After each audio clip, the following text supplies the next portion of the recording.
Are we live? I think we're live. To find out real quick. Yeah, live on Twitch, 1440. That's good. YouTube, I think we're live at 1440. Let me make sure. Looks like we're live. We're live. How's the audio sound?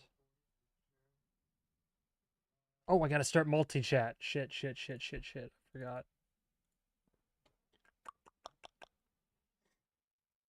Caster Labs, don't fail me now. Alright, come on. Let's see, live on Twitch. Sub for 2 months, Audible Premium. There's not. I just really. I always forget. Like when I'm doing a stream like this, there's not really any safe place that I can put Caster Labs. Apologies for starting a couple minutes late, but here we are. It should register that pretty soon. Here's hoping. Although, if I have the stream set up correctly, then I believe I'm trying to look a multi. Okay, so yeah. Okay, the screen looks pretty good right now. Not too bad. Not too bad. Man, should have had notes before hopping in. Should have had notes, but here we are. Let me minimize this to a lesser extent.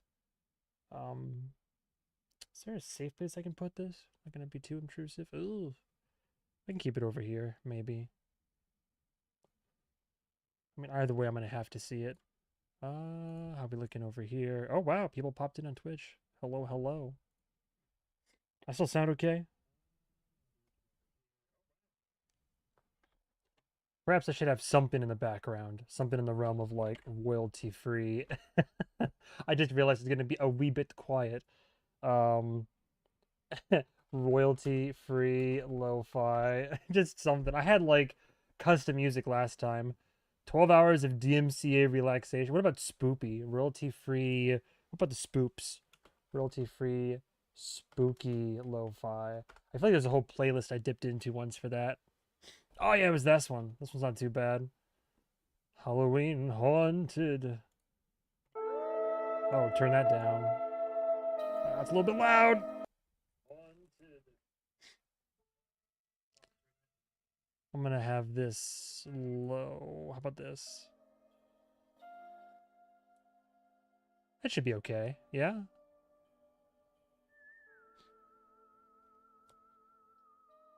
should be okay. Yeah? Can I even hear it?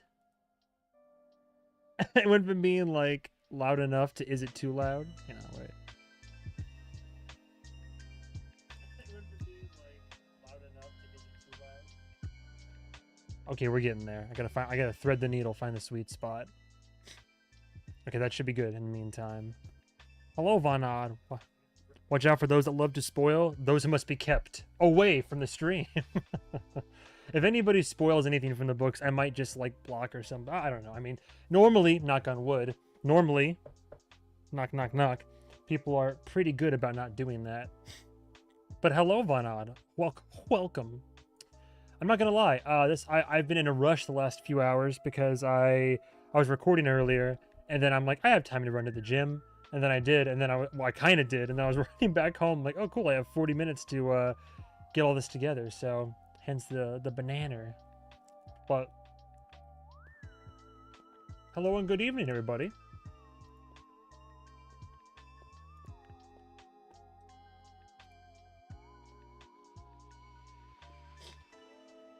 I don't really have much of a concrete plan aside from just discussing the season in general, kind of going over it.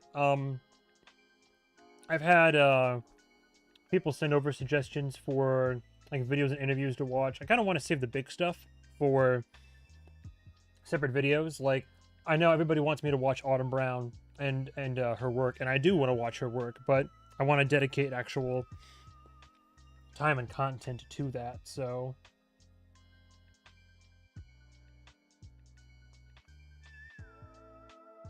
but I'm sure there's other smaller stuff we can get into. And then I'm tempted to read. I really kind of want to go through comments for the season, and I mean, spoiling stuff that happened in the season isn't as big of a deal for me at the moment. How's that? The balance sound? I mean, spoiling stuff that happened in the season isn't as big of a deal for me at the moment. don't know if the music's even loud enough, really. I can hear it, but I don't know if anybody else can. Maybe we'll keep it around here. Should be okay. But regardless, I do kind of want to... What the hell? I do kind of want to just like go through and read comments and see what people were like. Now that I have a bit more context and knowledge, at least like address some more things. I'm tempted to anyway. Is chat appearing where it should be appearing, by the way? Perfect. Right over our boy here. Well, I mean, it's not my boy, but... Hello there, Carry Warrior. Glad you could make it in. I'm worried about people dropping Queen of the Damned spoilers since the show isn't exactly there. True. So, well, I mean, Ivana, you've seen the Patreon chat for sure. Like, would you say that... Would you say that chat, like that, those comments are safe? Looking forward to tonight's stream. Don't get too excited. I have virtually no game plan. I mean, I do. I was going to talk about it, now that I've kind of gathered my thoughts, more or less. I was going to make notes, but I'm kind of going off the cuff here. Just kind of doing a slow warm-up into the actual stream. I don't know how long it'll be, anything like that. Is my video lagging a little bit? Do I need more light? Maybe I need more light. How's that sound? How is that? Patreon has been pretty safe. Okay, well, we can start with Patreon and kind of go from there. Go by episode. Yeah. Where do we start? Start from the beginning.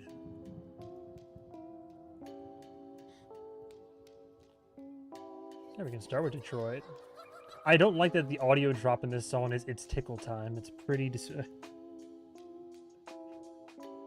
that sounds so creepy. Hey, Hush, yeah, made it to the beginning of the stream rather than the end. Proud. I never know where to put this damn thing now that, I guess I could have set up my second monitor and had chat off to the side, because now, more or less, I have chat twice on here. Can I...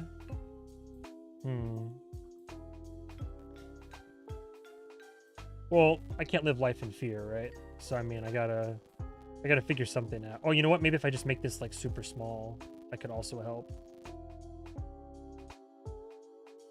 Just so it's less intrusive for you guys and gals, because I still want to have it over Marius over there. Failure.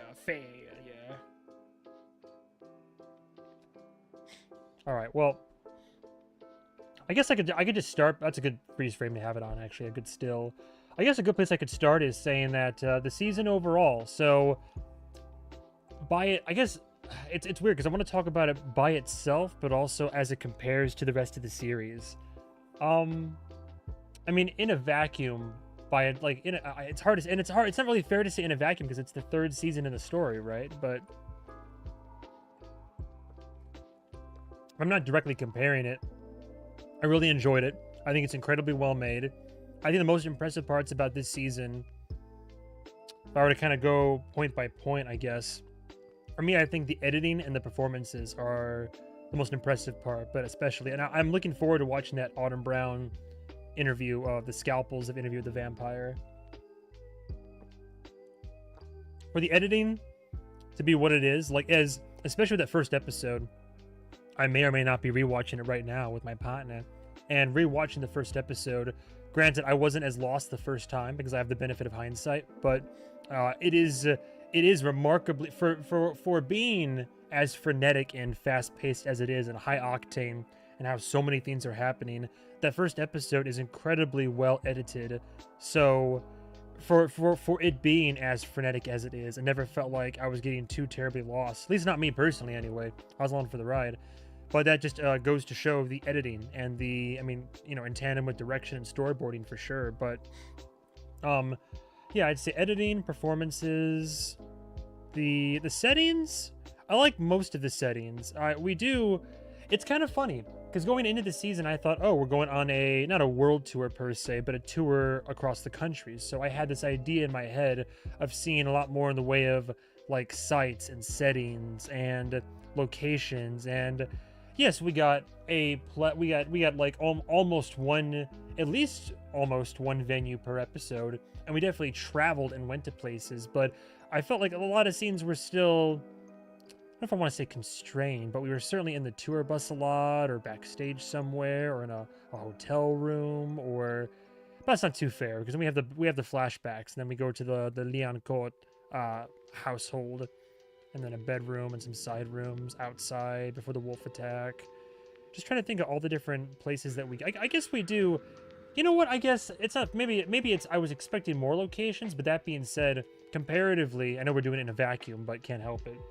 Comparatively to the first 2 seasons, we certainly have much more in the way of unique locations. I mean, we did in the first 2 seasons, but I feel like 3 kind of. Am I crazy? Kind of up the ante in that regard.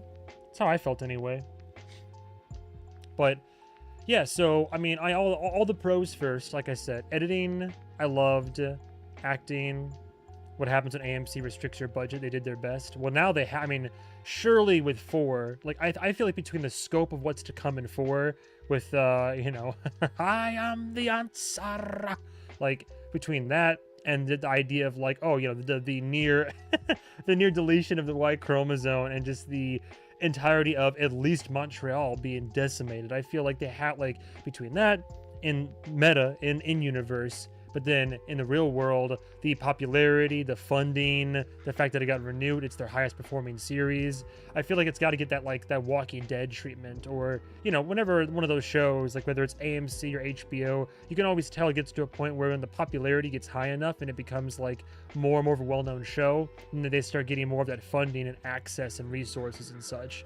Plus, I could see a lot of different, like, venues, artists, contributors all wanting to just, like, help and make it even greater, you know what I'm saying? But here's hoping either way. Lost my train of thought. So yeah, locations. I did like that. That being said, I felt like it was still. I don't now. I'm conflicted. Would I say season 3 is an expansion on locations, or about the same as 2? Because now I'm trying to keep it in. Well, because we had the whole Romania site, like the whole Romania mission in the first episode in 2. And then we do go to, you know, in and out of Paris, as it were. But then we kind of stay there, don't we? And the different locations, and, like, the museum, and some flashbacks, and then... I think 3 we still go to more places, though. Or at the very least by implication, because we're literally on the road. But I did love the way they designed the tour bus. But if I still sound okay? I did love the way they designed the tour bus. Let me know the audio levels if anybody wants any, like, alterations or tweaks, if the music is too loud or if my audio is too loud. What else is there? I mean, obviously, so yeah, we went over acting, editing, cinematography. I mean, yeah, there's some beautiful compositions, beautiful shots. Especially rewatching the show right now, a lot of the way they layer a lot of the shots together, like when Lestat's crowd surfing, a lot more. I will say I like the.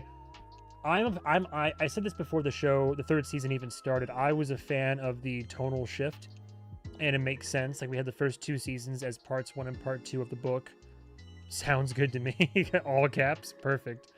No, but I love the. I thought it was the first 2 seasons were fitting for their respective book, and I have a feeling that once we have both seasons 3 and 4 for, well, I guess it's 2 different books, right? But still gonna. Now the question is, are they gonna match the tonal shift from 3 to, like, how's different is it gonna be in 4? Are they gonna remain by the, you know, dancing with myself, like that whole rock star persona, or has he shed that garb, that mask, as it were, and we're going to just Queen of the Damned territory? Curious. I mean, we have nothing to work on. The only teaser we have so far is a little bit of extra audio recording, edited over as just some generic footage of protesters. Pamela Boyley says, the tone shift between the first 2 seasons and season 3 mimics how it feels reading the first novel than reading the second novel. Okay. That is something, by the way. I've been getting a lot of requests for it, and fear not, I will be doing it. I'm probably going to wait till after my vacation, because I have my yearly pilgrimage to Dragon Con in Atlanta, my group and I. That'll be the... I'm gearing up for it now. I'm trying to prep some uploads to go up while I'm going to be... Because, like, when I go on vacation, I bust my ass beforehand, and get everything I can like prepped and upload. Like I want to have something going up automatically while I'm out and about having fun, because when I'm on vacation I'll be recording for the inevitable vlog, but I try not to touch like my editing bays or really like stress myself out with any of that stuff. But when I get back, all that to say, when I get back, I'm gonna get my hands on a copy of at the very least the first book, and I will do another live stream in the future. I'll start doing reading streams, because normally I'll do like official videos where I'll read and I'll edit, and then I'll kind of upload a perfected read through of a book that I'm enjoying or reading. But something about interview, I kind of want to just like take it like nice and chill and leave room for discussion and to go through it and do a compare and contrast.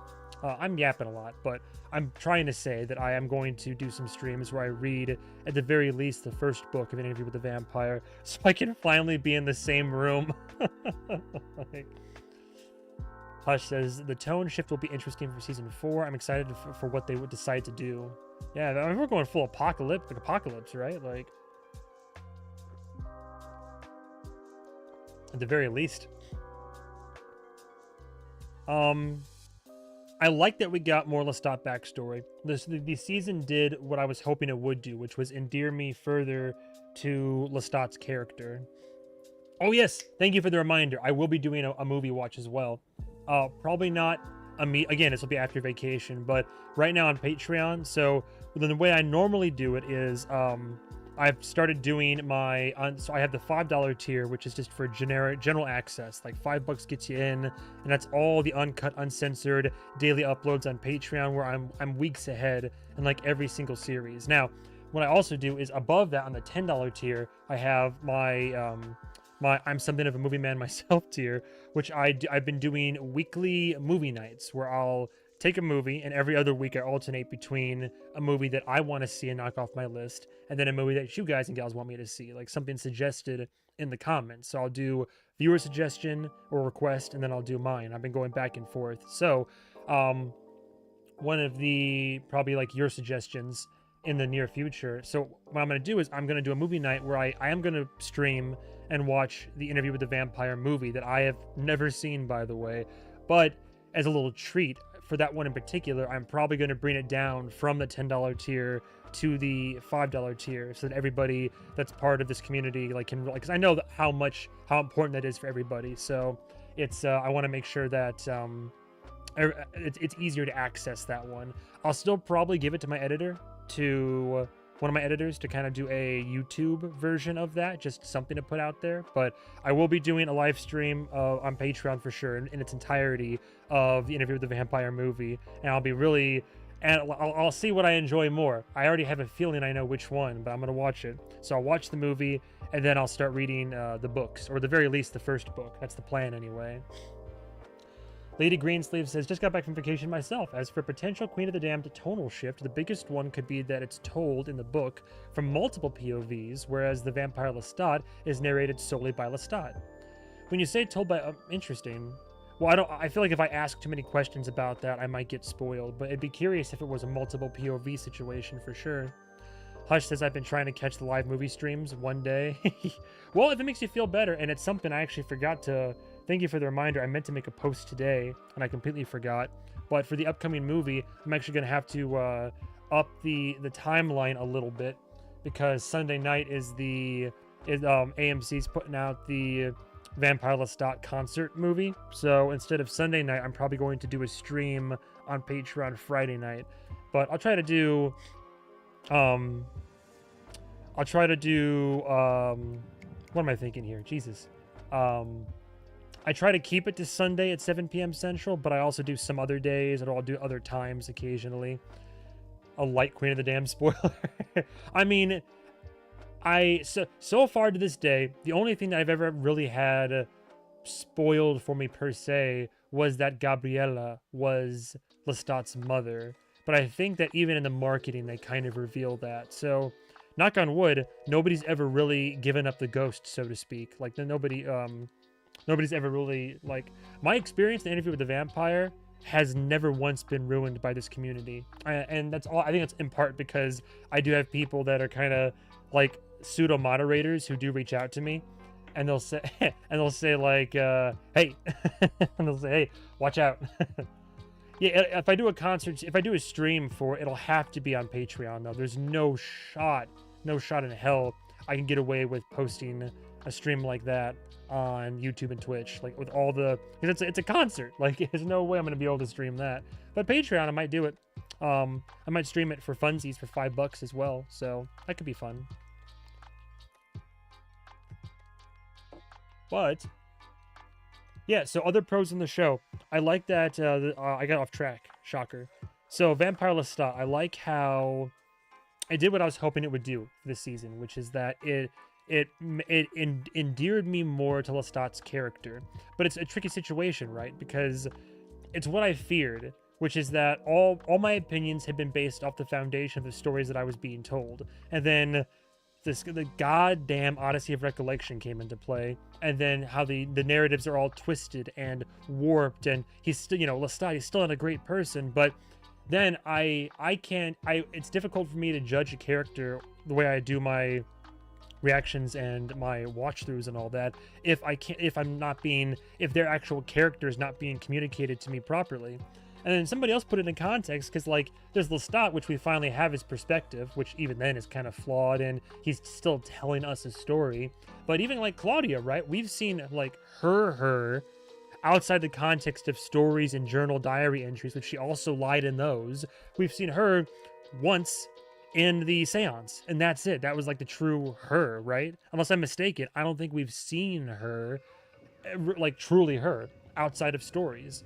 So then I personally, I really hyperfixate on that shit, and then I get caught in this whirlpool of, well, what am I supposed to base everything off of? Like, what am I supposed to analyze based off of? What am I supposed, like, I'm just going off of what I'm being told, and then people in the comments are like, don't forget, MovieMan, that's not necessarily the truth, is it? And I'm over here like, well, what do you want me to say? Like, what should I be analyzing?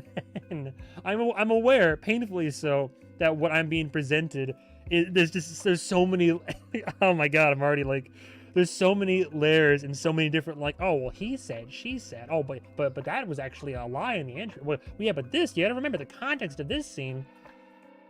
At least Lestat is fairly forward with it, because a key example being when he talks about, oh, then I met with Louis, or no, what was it? It was No, Louis met with Daniel in a restaurant. Let's call it a restaurant, before Talamasca rolled up. So that could have been anywhere. It could have been a fucking back alley in Soho, for all I know.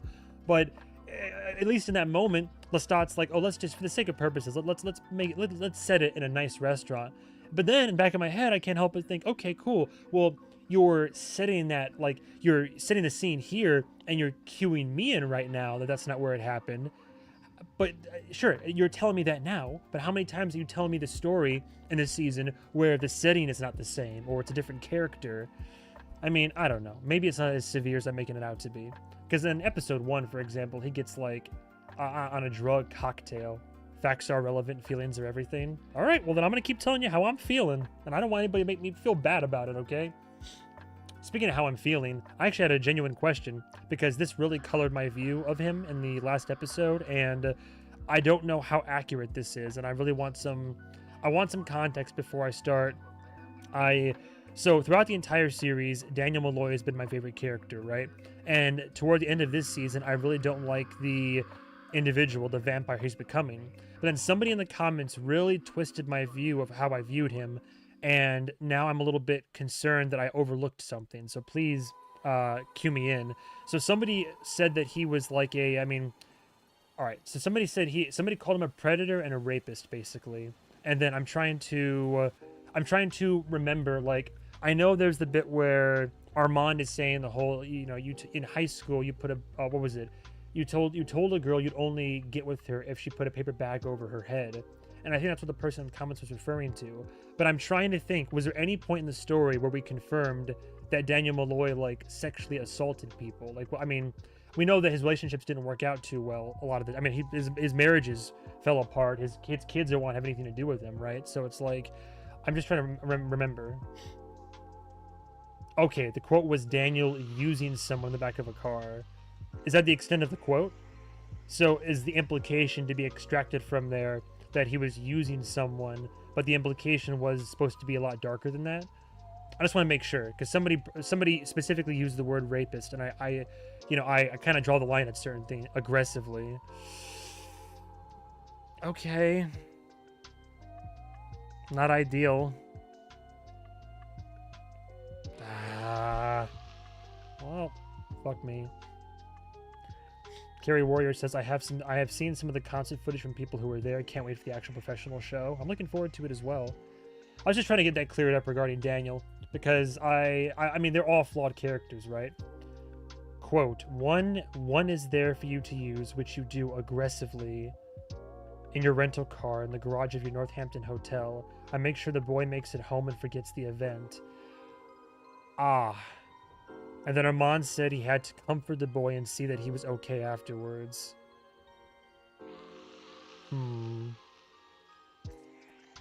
Not great. Wait, when it says one, wait, when, oh, that? So, wait, that's Armand talking to Daniel in the park toward the back half of season 3, right? When he's, like, following him and being his guardian. So when he says one is there for you to use, does he mean because, like, Daniel and the guy got in there? Or did Armand arrange that? I'm forgetting now. I'd go to look for it for reference, but I don't want to get copyright striked. The exact quote does involve, she said yes, and you did it.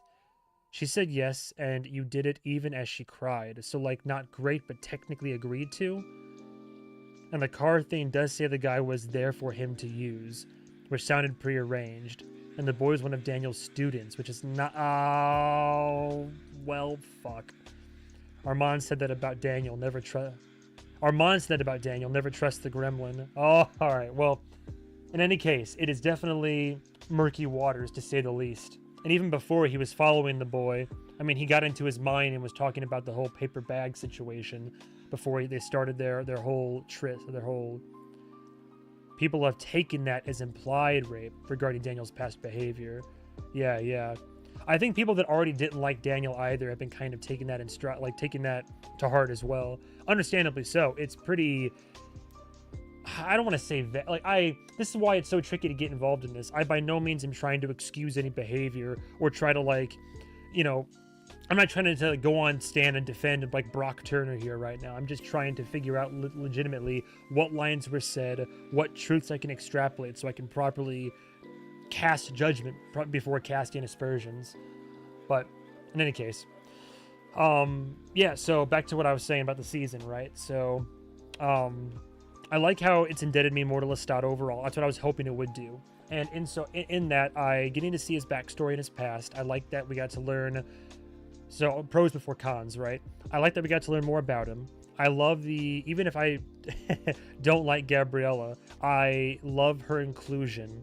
And I really, really enjoyed that, aside from Lestat having his jokes to, like, cope aside, I really like the serious angle we took on the incestuous angle of everything. In that, we got to see that this thing doesn't just happen for shock value or to make it sleazy and interesting, but I love how we actually got those scenes of showing how their relationship evolved or devolved, based on who you're asking, into what it ended up becoming, including the kind of that, like, codependence of sorts, but the whole give and take, the push and pull relationship. I liked seeing that. I liked seeing everything about it. I like that we finally got to see Nicolas de la Fuente, got to see... I almost said Freaky Nikki. What they call him again? The spirit Nikki? Hallucinikki? That's what it was. Hallucinikki. That was pretty great. The Marius de Romanos, again, another character that... Do I like the guy? No, but did I like that he was included and portrayed? The whole Akasha and... was it Emil? Orange Marmalade says, all of these characters have done bad things. Very true. I think the show is best enjoyed when you love them all and recognize they can all be monstrous. That's what I've come around to. Bias births different interpretations. Also true. Yeah. Bias births different interpretations. It's true. Yeah. Yeah, it's something I had to come around to eventually, because the way that especially coming right off of Succession and going into Interview with the Vampire, I was definitely in Kiel, there we go. And Keel, that's what I was thinking of. Thank you. But especially after coming off of Succession, I'm already in the habit of playing devil's advocate and trying to get inside people's minds, be in their shoes, understand why they say and do what they do. But yeah, it took me a little. With Interview, it was first season was like easy for me to find characters that I liked and gravitate towards them, and then be galvanized against others. And then I don't know. I also kind of like the taking sides and following my heart and my initial brain thoughts, but then also having that twist and turn and shift and shape as the seasons go on. Because I went from not liking Lestat. I liked the character, but I went from not liking Lestat in season 1 to season 3. I'm like, my heart's going out to him and I feel for him. And I'm over here like crying as he has a panic attack. Like, I really felt for him. Hello there, Asalai? So yeah, I liked all the new characters. I liked the inclusions of his past. The flashbacks were solid. The songs, oh, how could I even forget? My God. Oh mein Gott, Gott im Himmel. The soundtrack's a banner. My first vinyl arrived a few days ago. Oh my God, thank you. Armand apologist, you bastard. Well, thank you so much. Thank you for the 10. Thank you so much. How did you feel about Daniel's regression as a journalist and character? Hated that they made it seem like the only reason he got Louis' story was because Louis was weak, not because of his skills. Did I drop something? I thought I dropped something. How did I feel about Daniel's regression as a journalist character? I feel like the regression didn't really happen that much until this season. I guess I'm going to get into the cons of the show, right? I have so many pros. I was about to go off on a tirade about its music and soundtrack, but we'll get in one of my cons for this show. This is biased because I just came off of 2 seasons of Interview with the Vampire. So, what I was advertised was there was going to be more interviews. The trailer made it seem as if Daniel Malloy, old Rumspringa, Danny boy, was going to be along for the ride for the whole tour. We're going to have many moments of like, I wanted to see Daniel Malloy and the Brat Prince go tit for tat, and like, you know, go toe to toe in the metaphorical streets here. I thought we were going to have more interviews on camera, off camera. I thought I was going to see Daniel be an interviewer. But yeah, to see like, we kind of built up to it a little bit. Oh wait, what's the picture? Hang on, I didn't even see what's the profile picture? I can't quite make it out. Damn. But yeah, we build up to it, and we have basically we have episode 1, and it's like, the Contessa, and like walks in. They have a little bit of the tour bus antics, but aside from that, we only have one main scene where he gets Lestat to sit down as his mom tries to go like attention fuck in the background, basically. And it's like the whole bit where he thinks he gets his big scoop. His predatorial instincts come out with you, come out of him when he thinks he's getting the story, because he's like, yeah, give me that trauma. And I was like, Daniel, dude, but calm down. But aside from that scene, then he just gets like, Daniel kind of turns into a petulant child. He just gets pissy and fucks off like for the rest of the show, which is perfect for, I suppose, Armand to sink his hooks into him. But yeah, I'm not gonna lie, I was hoping for more in that regard. I wanted more. I wanted to see how Lestat held up in interviews, and instead, diegetically, it makes sense how instead of Lestat being the one who's interviewed and who's along for the ride and being taken for a spin like Louis might have been in the Dubai back and forth, it makes sense that Lestat's the one where it's like, it's my story. I control the narrative. I've been yanked around too much. I'm going to set the record straight. And then he goes on and does his own series of recordings after the fact. So that makes sense, like him taking his agency back as like a person and character and for the story. But I was really hoping for some more like Daniel on Lestat action, for lack of a better term. Now, hated they made it seem like the only reason he got Louis' story was because Louis was weak. I'm still trying to parse through, because so they made it seem like he got the story from Louis because they were just having an interview, and Louis I think was getting in his own way, and he had this whole set of expectations that are like he wanted to still finish the interview, but then like Armand knew he couldn't stop him. But then Armand had also been rehearsing this narrative, and then now that I know what I know about Devil's Minion and all that, I wonder how much involvement Armand actually had, because like me thinks, oh, the lady doth protest too much. Like the way that Armand plays it before he, going from fake Rashid to Armand, right?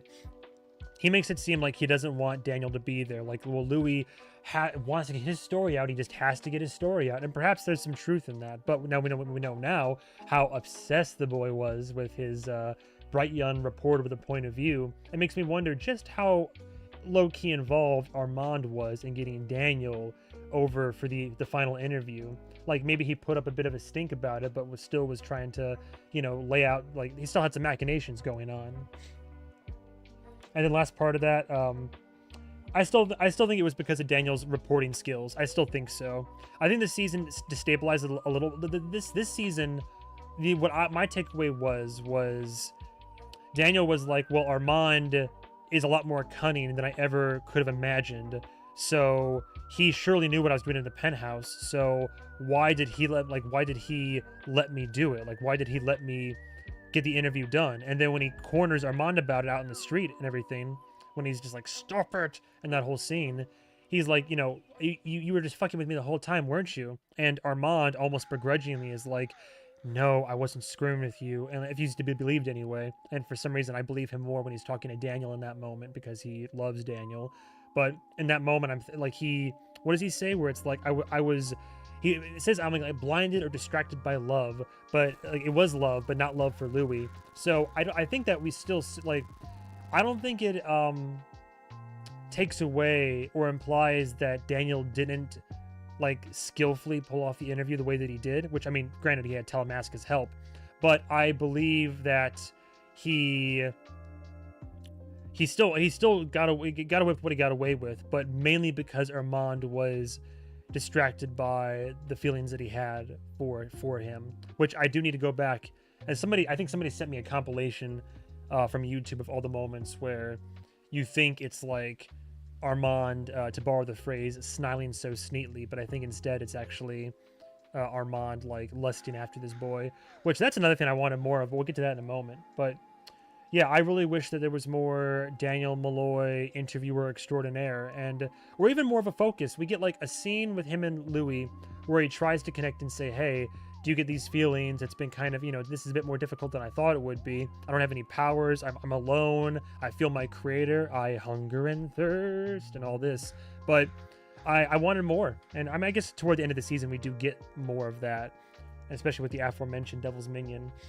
The show is best enjoyed when understanding there are no innocents involved, just varying degrees of deranged. Very true. The most successful vampires were the most complicated people. That's what I love about this series most. Perfect pick. I kind of disagree with the take that he got Louis' story because he was weak. I think that's what I'm saying. I think he got it because he formed a personal connection with Louis, and he never did or would with Lestat. That's also, but he barely tried with Lestat. I mean, we don't know how that relationship could have gone, right? Because there's a bit in episode 1 where Lestat even says, if it weren't for Daniel, I might be dead, which I think he would be. Rewatching episode 1, I didn't even realize, like, if Daniel didn't roll up with Sam, like, he would have been decapitated. Like, they had him, like, on his knees with the garrote wire. Like, he was about to be killed. He put up a fight, but they had him down at one point, and Daniel shows up, and Lestat acknowledges it retrospectively. But like, it's still like a begrudging respect. Now, whether that begrudging respect was at all in this timeline that we're watching in season 3, perhaps not, but I think that maybe it could have gotten there. But yeah, I know, like, him and Louis have that bond, and it's hard not to see that for sure. Lestat played Daniel like a cat playing with a mouse. Yeah, very true, very true. And then I will say that Daniel's reaction to that is way, like, I mean, this might be an obvious thing to say, but Daniel's reaction is like immensely out of proportion. Like, oh, you tricked me in an interview, so I'm going to get with you. I'm going to get with this guy, and then we're going to just like cut your head off. Like, crazy work. And then even when Talamasca shows up, he's like, well, Lestat, he made me mad. He upset me. He pissed me off. It's like, dude, come on. I agree, Daniel did not handle his vampiric nature well. It almost made him immature and like a child, which makes sense when Louis looked at him and said, you look younger, Daniel. Louis wanted to share. He had crafted this whole narrative. Lestat is doing everything as a reaction to the book. The songs are... That's true. Well, the songs are the interview, but like again, that's him taking agency, right? Him taking control. He bears it all in the songs, but it's mostly to, like, first it's to everybody, and then he eventually starts making them for vampires specifically. But yeah, no, it's true. It's all in the songs. Although in the songs, like as Louis asks later, he's like, "Well, the songs were about me, right?" And Lestat's like, "Mostly, yes." Now, granted, there's songs like "Biggest Fan" that definitely are not about Louis in that case. Sorry, I'm trying to get caught up with comments while acknowledging the big boy one that had the dono. But again, thank you, Armand Apologist, for the 10. I've definitely come around to I've come around to enjoying the evil antics of these characters, like even as like crushing and toxic and detrimental as they can be. Well, Daniel was a baby vamp at the time. Babies have mood swings. But wouldn't there be any like pieces of like who he is as a person still? Like, I mean, he's still like old and experienced, yeah?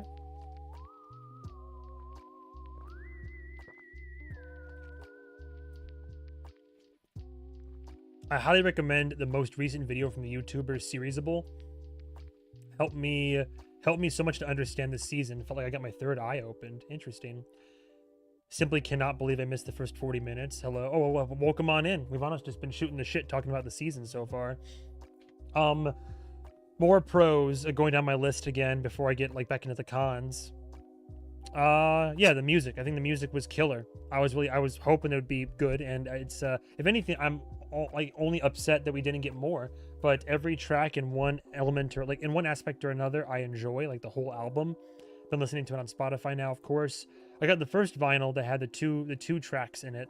That smaller green one that was with like what is it, Lakeshore Records or something. But I am anxiously anticipating both a season 3 Blu-ray, but also a full vinyl set of the entire Failures album. But the music, I was surprised with how good it was, and I love how it covers the full spectrum of like different like almost different like genres of music, and there's different tonality. There's fun like there's the whole like don't break that stair I'm burned, like there's the whole gambit, the whole range of emotion in these songs. But the fact that they're not just like the music isn't just set dressing, it's such an integral key part of the narrative and the character's emotional headspaces and Lestat's emotional journey and reflection of the trauma and his experiences. Like soundtrack was incredible. So the music was great. What else? The writing, yeah, writing's great as always. Great, powerful moments, lines that absolutely broke me. There were hilarious lines throughout the entire season that really had me going. Like Lestat is so quick-witted and like has such a silver tongue that anytime he starts talking, I mean, anybody that watched me knows that like within the first episode 2, within the first 5 minutes, I think I already got like 30 minutes of content just dissecting every single like rapid fire joke and the references and trying to get into the right headspace and all this. Daniel Hart deserves an Emmy for his score this season in every aspect. Agreed. It was immaculate work for sure. What else is there? I like the motif of every episode. So I thought every episode was gonna be a city, and for the most part they were, because we had Detroit, Toledo, Toronto. Devil's Road is both a location, but also kind of more of a journey, like a metaphorical one. So I kind of liked that twist in there. New York, Montreal, and then ending with the actual album, The Failures. Like episode titles were solid, cryptic. Episode length was roughly an hour per, give or take, maybe give or take a few minutes, but episode length was solid. I hope Daniel was acting like this mostly because it's Lestat telling the story and it's how Lestat sees him. Hashtag not my Daniel. That's a very good point. I hope so too. That's what I'm talking. It just shows to go, yeah. But what I was talking about earlier, right, which is that it's sometimes hard for me to get a proper grasp on how I should feel about characters, because we said it's a show about feelings, so I guess react in the moment. But a lot of it is like, okay, well, like again, is this just like we're seeing somebody's interpretation and view of this character, or it's again you can get so easily bogged down in all the minutia of it all. Other pros. I mean, yeah, overall, I loved it. Like, I've loved every season for one reason or another. Was season 3 my favorite? There were certainly moments of it that I loved a lot, but man, it's hard to beat. It's hard to beat. It's hard to beat 2, isn't it? I think, is 2 my favorite? I don't know, man. I really am a fan of the Dubai penthouse dynamic. I really am. Ayami says, I knew Baudelaire wasn't a random choice from the writers, but couldn't figure out the connection to Lestat. Seriesable finally made the connection for me. Oh, nice. I'll have to give it a watch. If it's not too long, I could watch it on stream, like right now. Like, honestly. I don't know. I loved season 3 for many reasons, but is it my favorite? I don't know about that. Any other pros? It's cool they brought Sam back. Always fun to see the Talamasca. The incorporation of the music into the show itself. Nothing is ever a random choice in this show. Yeah, very, very true. But then it's funny you say that, because then I'll go down a rabbit hole and I'll get lost in a spiral of wondering about all the different permutations and possibilities. And then people, every now and then, someone in the comments is like, oh, like, well, these thoughts you're thinking now, those are the wrong thoughts. I'm just like, huh? But it is what it is. You'll not make them all happy. So complaints about this season. Like I already said, I wish there was more interview, and I get that in lieu of the interview we have the music that lets Lestat burying his soul. We have the Failures album. We have his like heartfelt which is also funny. He would give Daniel a heartfelt confession, like what he gave to Daniel outside of the camera work and his little trick that he played. Lestat does consider that a gift, a rather intimate one. That Daniel does not. Daniel takes it more of like a dirty joke and trick. But it's funny how Lestat would go from giving him a personal gift like that to being like, oh, he's annoying. Away with him. Shoo. I think it's a wonderful thing that everyone has a different fave season. Like, I think mine is season 1, but I know 2 and 3 are faves for so many people. Hello, Atomic Orange. Yeah, that's why I'm curious to see how I'll feel in a rewatch. But yeah, complaints about this season. I wish there was more actual interview action. I wish there was more Daniel and Lestat back and forth instead of just they're catty with each other, but especially by the end of it, when they go for the meeting in the back of the vamp restaurant, Louis and Lestat not even taking Daniel too personal, like taking him too seriously. Although it's hard to take him seriously with the why the tan, Dan, and the fact that also Daniel Malloy is like a naturally defensive person around those two. Regarding all the flashbacks, I was hoping for more. I'm glad that the Failures did bring in the Long Table, and by extension, even though it's a reflection from Lestat's mind internally, very much similar to View from Halfway Down with BoJack Horseman. Like they all seem to just be a reflection of his mind and his brain doing what it thinks it needs to do as he's in those moments of before death, eventually, of course. But I'm glad we got flashbacks. I'm glad we got these characters introduced. I was shocked we didn't get more Magnus, by the way. I mean, maybe the idea is you don't want to give too much screen time and you don't want to give too much thought to literally your attacker, like the man responsible, the monster, granted, responsible for the sexual assault. But yeah, I was hoping for more. I was hoping for more history. Agreed, Von Odd, for sure. I'm glad that we got introduced to these characters, but I still personally feel that Nikki's mental descent, though alluded to in the script, I thought that visually it was portrayed rather quickly. And I get that we had constraints with time and probably shooting and scenes and having to jam-pack these already jam-packed episodes full of narrative and forward momentum and all that. But I stand by what I say. I still think that I thought his mental descent was a little bit too quick. It made just enough sense to work, but I was like, we got plenty of Gabriella for sure, but and not that I wanted to see any more of the Leon cores than I had to, but yeah, I was hoping to see more young boy Lestat. I was hoping to see more teenage Lestat, and we eventually get a little bit more in the Long Table sequence, but that doesn't really, it's not what I mean, you know? I was, as terrible as he is, I was hoping for more Magnus. I was hoping, we had a decent chunk of Marius, but I still would like to have seen more of these characters. Akasha having her one big scene, and then the other ones where she's just kind of like encased in stone. all that does, all of it makes sense. I can get with her. I'm kind of surprised they didn't save her for the finale, but her being where she was for as long as she was made sense. That made I'm especially if we're getting a whole season with her specifically. But you had all these characters that were introduced and that are like crazy relevant and important for Lestat's main story and journey. Oh my god, thank you, Kari Warrior, for the 20. Thank you so much. Thank you for your introspective reactions at the show. I've enjoyed every moment and can't wait for more. Cheers to you and your gal pal. Thank you so much. Incredibly sweet. Thank you, thank you. Really means a lot to me, honestly.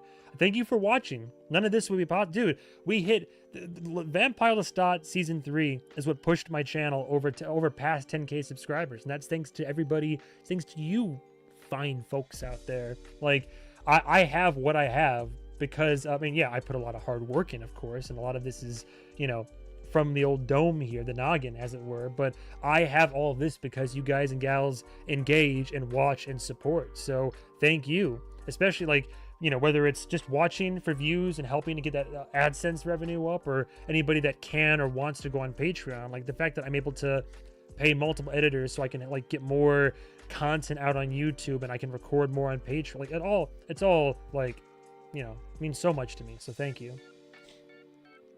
Sorry, I'm falling behind on comments.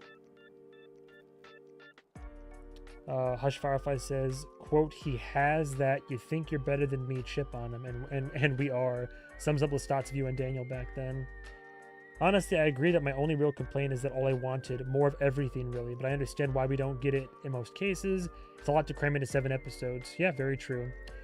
Shayna, I would have liked more Magnus too, maybe more focus on the fact he kept Lestat for a week, but I think the Magnus portion was like 15 pages of the book. Yeah, I don't know, again, let's be careful with book spoilers, but I do know that in the, what they referred to in the after the episode bit or in the behind the scenes is that in the books, what happens only happens over like a shorter amount of time. But in the series, it's implied that it's like years have been passing, if I'm not mistaken, right? Like years have gone by, which I think that actually makes more sense to see than Lestat kind of getting like losing his mind a little bit down there in the catacombs. I think the reason there are less interviews is because, unlike Louis, Lestat never wanted an interview. Truly, that's true. But he seeks Lestat out. Remember, like, because that's the whole thing is that. In episode 1, even Daniel's like, well, I heard that you asked for me, and Lestat's like, don't be ridiculous. But he thought it would be perfect. Like, I think part of Lestat thought it'd be perfect to like get the guy that wrote the book with Lestat, like with Louis, that disparaged Lestat's name, and get him to be the one to come along and film it and set the record straight. But yeah, he never wanted the interview, but it seems like he feels like he has to like have a response now for his own sanity, if nothing else. Magnus is such a defining event for Lestat, though, so definitely I think they could have lingered on the impact it had on him more. That's what I'm saying. He shows up in the song in a funny moment, which is Lestat trying to like deal with the trauma of the whole situation, and then he shows up in a car in his head. But aside from that, we never really get to like see Magnus, and we don't really have more of that, so it's kind of surprising. But yeah, he was a key figure. Well, he comes back at the lawn table, of course. Louis specifically wanted to get his story out there while Lestat did the tour and worked with Daniel as a response to the book. He didn't want a therapy session like the first 2 seasons. After what Magnus did to Lestat, not gonna lie, I wanted to see him burn. That's my D-Gen side. No, I mean, I get that. Yeah, we don't really stand like rapists in this house. I think they got the gist and impact of Magnus across. I mean, yeah, they got the gist and impact across. But still, it's just me selfishly wanting more of all the content. Oh no, you're good, Shayna. Don't worry about it. I'm upset we didn't revisit the trial. Don't really understand why he participates in it as much as he did. Well, I felt like he was probably drawn to it because of Louis, right? Because of like Louis and maybe in part Claudia. Anything in the books is spoilers, technically. Yeah, technically. I hope they revisit it. I'm hoping so too. Hope so too, honestly. Other cons. I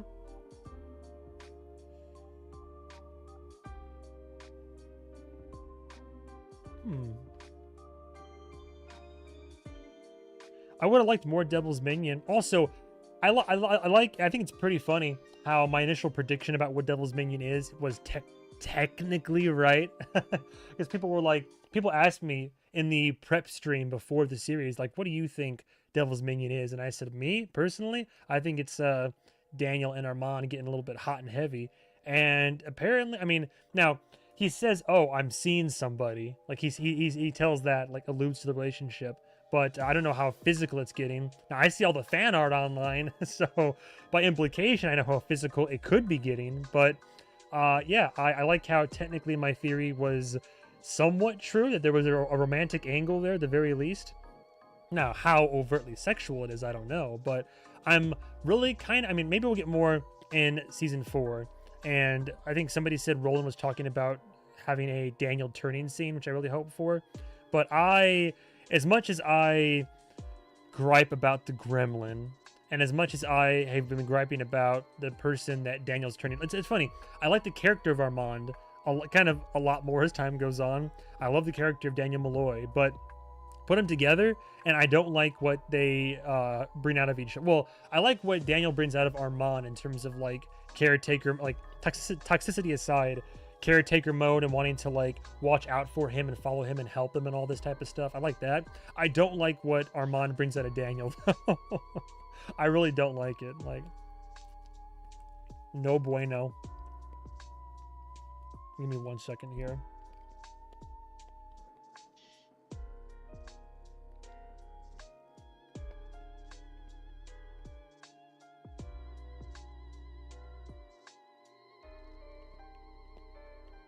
But I do think it's quite funny that I was kind of sort of right about all that, not having any context going in.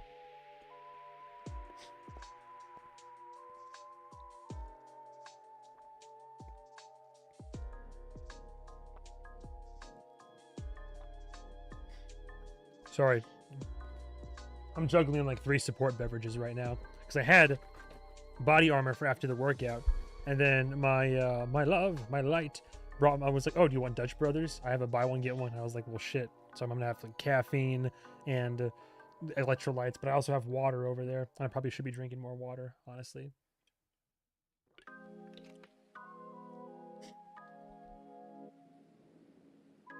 Let's see. It's easier to revisit on the other screen. I'm hoping they still revisit it. I'd imagine the seance will dredge some Claudia shit back up for sure. I think my personal biggest con, says Shayna, was how little Armand and Lestat in 1800s Paris there was. Yeah, there was the one scene played for laughs where it's like, "I love you," and he's like, "Oh, Christ." I know they had a bit of Armand's telling of it in 2-3, but I hope they come back to it. From all the cast and crew interviews I've watched, they wanted to do what everyone is missing, but it was strict time constraints, and mainly AMC wouldn't give the budget they were planning for. Ah, well, shit. Hopefully 4 is going to be a different story. Well, from what I understand, most book fans are, like, happy. Like, content might not be... Well, maybe contented a little bit. I've heard most book fans say, like, we would have liked to have seen more, but we're happy that we got what we got. I still love Daniel up until episode 6. He was down there with Armand for me after that episode. Oh, yeah, for sure. I mean, I even talked about it last episode where it's like, I don't like... Well, I keep saying it, but I'll keep saying it, which is, I didn't like what he became, like, at the end there, which is what, like, Armand... Like, he was already feeling kind of a certain way about Lestat, sure, but then... Armand... sorry, about Lestat. But then Armand really brought out the worst of him, I think. I don't like the concept of Lestat is too traumatized by his past to talk about it. It felt lazy because most of the flashbacks were Lestat speaking directly from the audience. Yeah, we still see a lot of like him going over his trauma and all that. I just wanted more. Any other cons? Any other cons? Wished it was longer. Wished it was more. Wish there was more room to. I mean, some scenes still had the emotional impact they were supposed to have, but. Yeah, I just thought they could have done even more. I don't like how, like, they have like, some stuff is so quick. And I know it's, like, it's one thing to respect your audience enough where if stuff happens, you don't outright have to show and do and say every single thing. But there's sometimes that even I got a little bit lost, like between episode 6 and 7, right? Where it's like, okay, well, we all want to be turned. We're the band and we want to be turned. And then it cuts to... You have to kind of extrapolate from conversations, and I didn't realize that each vampire in the room each turned a member of the band respectively. Now, I'm sure most people figured it out pretty quickly, but for me, I didn't get there right away, so I don't know. Maybe it's different for everybody. I don't think the concept Lestat is too. Oh, hey, Thomas Donnelly. I won your giveaway. Yeah, I'm right. Yeah, congratulations. Just reiterating, I'm so happy the reactor is giving this show the flowers it deserves. I mean, yeah, I love this show. I'm just glad that I had a show. I love it when I have a show recommended to me, and then it either meets those expectations that were set, or it exceeds them. And this show is a prime example of, okay, I'll give it a go, and then me falling in love, and now I'm in the same dirty room as all of you perverts out there. All I know is all the actors, and especially Sam Reed, acted the hell out of the script they were given. Oh, for sure. To be honest, I think our boy Malloy for a vampire in toddlerdom. Louise arguably was worse, killed the alderman, put his corpse on public display, got the whole of Storyville burnt. Yeah, true. Wish we had more for sure. And the script was amazing, even though we could have had more. Yeah, no, I mean, yeah, exactly. What we got was still great. I'm definitely not complaining about what we got. I was surprised there wasn't more, but then learning retrospectively, retroactively, learning afterwards that there were limitations and they wanted to deliver upon everything, but they simply couldn't. Knowing that, and that they still accomplished all they did with what little they had, is great work. It works as a companion piece for people who have read the books, and it seems to work for people who haven't. It's just a very incomplete adaptation. Well, I guess that's the whole other part of it, right? Is that there's still more to bring to light. Like I feel like partly that I can't really give out a full diagnosis and a full opinion until because it hasn't ended, right? So until like the story is over and done with, I can't really get there. Let me read some comments. So 2 months ago when I posted the first episode. Yeah, also, I still think it's crazy how I missed Louis was missing a leg. Like, I saw Armand's eye patch, but I missed the leg completely, which is shocking to me. Let's see. Our bright young reactor with a point of view. I still love that. Appreciate it. It means a lot. A lot of the budget went into hyping this season up, which is giving us season 4, so I'm satisfied. Yeah, the marketing push for season 3 was crazy big. And you know what? It worked. It was effective. And I mean, it was also good, fun, engaging marketing too. So whoever was in charge of that, bravo. The great laws aren't just Armand's rules, although they are still mostly tied to the Children of Darkness. Armand's covenant is just one of the covenants within the Children of Darkness umbrella. Otherwise, the Roman coven would have no authority to send Armand to lead the Parisian coven. Episode 1, right? Yes. I think I read most of these on the videos anyway. Olmsted Park. Talking about John Charles Olmsted. Hush says I can see them carrying over things from Vampire Lestat book to season 4, for sure. From interviews, some 18th century stuff is going to be adapted in season 4 because of filming locations. They'll be in Europe again. Oh, nice. Atomic says, yeah, I feel unable to judge it until it's done. Yeah. That's how I felt about when I was watching the season. Like, there'd be, like, you know, the whole flashback scene in episode 2, and then it would cut back, and the episode would end, and I was like, oh, that's it? And then I would say, okay, I'm going to reserve judgment for the end of the season. So I'm judging a lot based on, like, what I saw based on that one season, but also I'm trying to keep in context that the show is, like, not over yet. So I don't know. It's like I want to have my cake and eat it, too. I want the seasons to be self-contained and to be great and have a lot of like I want the seasons to still work and deliver individually in a complete sense without having to rely on previous or follow-up seasons. I want the connections to be tenable, to be there, but I want the connections to be the icing on top of the cake. Like the fact that I can watch seasons 1 and 2 and individually they hold up super well, like individually, and then they are only made to be better when you like rewatch or when you watch one after having watched the other. Like all they do is improve upon each other. I fear that with season 3, it's still a great season of the show, but I fear that a lot of it like might feel incomplete or only halfway there. But then once we watch season 4, there'll be more. And that's not the feeling I want to take away. I want to take away, oh, 3 was great. It stands on its own 2 legs. And 4 then just only makes it better. Which, I mean, it's still the case. I don't want to say that I disliked 3. I'm just, if I have to really, like, gripe and nitpick. I think you missed comments on episodes when they were, like, 70 plus. Yeah, very true. I can start from the end of the season and work my way back up then, because I kind of stopped reading comments around that time. At least on Patreon, I read some comments. I will say the book is mainly Lestat just telling his story with barely any current day parts, so the writers had to put more current day stuff so we can see characters like Louis, Daniel, etc. No one enters vampirism well adjusted except maybe Mommy Gabs. I am a fever in the night. Like, okay, shit. The plague is here. Keeping things more present day probably also helped them a lot budget-wise. Yeah, for sure. And it also works with the meta. I did love how they made that choice adaptation-wise. Like, having it take place in modern day and having those metatextual layers of, like, the current fan base. Like, the way that we freak out over the show, but instead it's, like, him as a rock star. But again, it's still, like, dipping into the current fandom. I think was a genius play for sure. Gabs is definitely the one who grasped her vampiric nature with both hands. Yeah, with both hands, and then she spit on it a little bit, and then she kind of like got some rotation in there too, and then focused on the head a little bit, and then got really under, and like did the whole, went down and got the, you know, it just, yeah, she went balls deep. I think you read enough comments. Wait, do you mean I read in general, or you think I read enough? Like, like I shouldn't read more comments? I can scroll further down to where there was probably, well, I think I read most of them in this first episode. But yeah, I agree. Like the later episodes where I kind of got like lost in the sauce here. I can read the one that has the most comments, like which is 100% New York, which was my big disaster episode.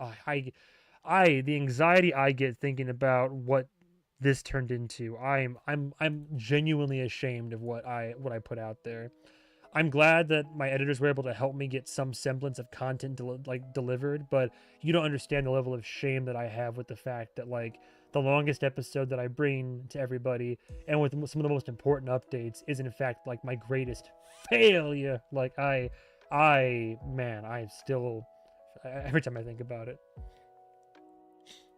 Yeah, start the comments in episode 7 because I'm biased and I had a good analysis there. I'll start with episode 5. How about that? If you go back and rewatch seasons 1 through 2 with the Devil's Minion lens, paying attention to the way Armand looks at Daniel, it's crazy. Like Assad has been playing Armand as if he were in love with Daniel since the beginning of the show. An absolutely generational performance. Well, like I said, my big thing for... Now, I ran the numbers, and I know I said I was going to do a live stream for both, for all the seasons of the show before 4. Like a 24-hour stream. I looked into it. That wouldn't work, because there's more... there's more episodes than... Like if I was even conservative and said, oh, 2 hours per episode, I mean, already the first season, it's like 2, 4, 6, 8, 10, 12, it adds up. So I might have to do like 1 stream per season closer to season 4. And even then that's gonna be a tricky one. Binge a whole season on Patreon. Just stream for like 16 hours straight. Oh boy, that'll be a thing. I will agree with Hush. She posted an excellent link to a deep dive on the lawn table that must be read. Oh, for sure, I can get there. I am so sad I missed your first reaction to Akasha's monologue. Damn technology. Yeah, it was all my fault. I had one wrong setting. It was all because literally in OBS I had been fucking around with the stream because we were trying to do gaming before that, and I was trying to get a certain game to work, and I had it set to like the visuals were like high, and then when I went to go record this, I had the visuals still set too high, and it just couldn't process it. So yeah, I mean, again, the extent of my reaction to... I pretty much went over all the things I said in my first reaction. My main reaction to Akasha the first time that I saw her was pretty much mouth agape, just like in awe, just being like, oh, like, I just like breath taken away, basically. Yeah, cursed Quantum Break for real. I mean, mainly cursed MovieMan. I was just trying to figure out how the streaming worked, and I just wasn't doing it properly. I can do the long table post first. You said that's an episode, the finale episode then? Is that it? I can go there first before I go into comments for this. Might as well. The finale episode here.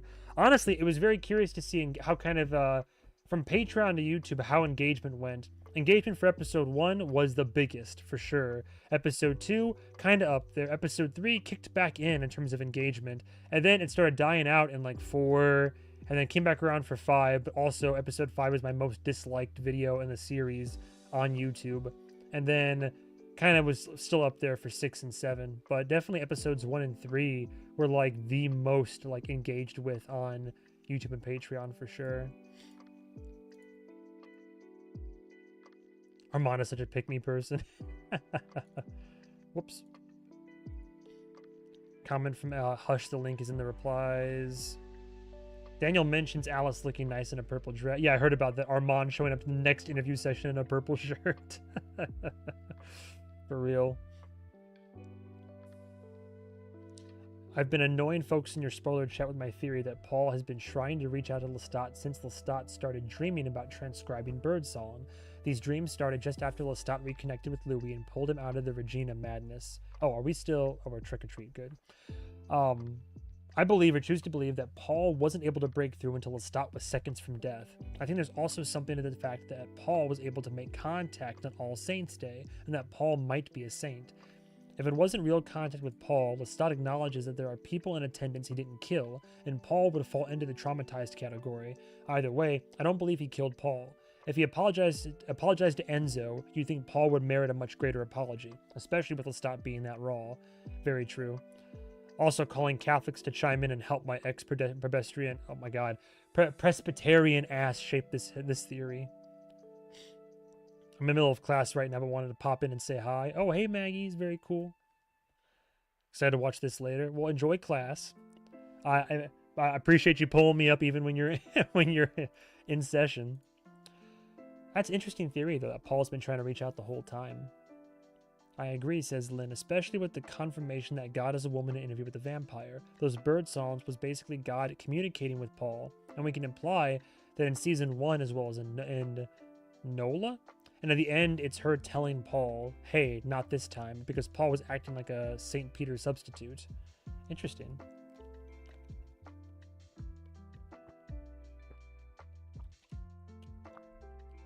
I'm looking forward to seeing Florence Dulac in hell when I'm killed as an innocent bystander next season. Her face will be priceless when I tell her that Paul is St. Peter, Louis is thriving, and God is a woman.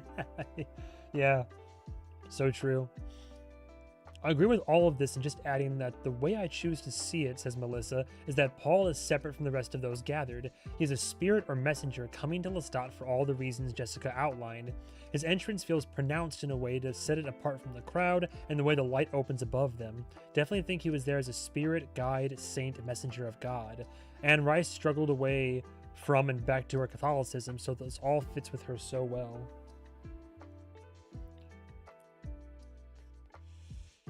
Hypocritic says, I loved your theory on Paul. It's wonderful, Jessica, and I'm inclined to agree even. I think you could be right, or definitely along the right lines. I also agree that I think he did not kill Paul.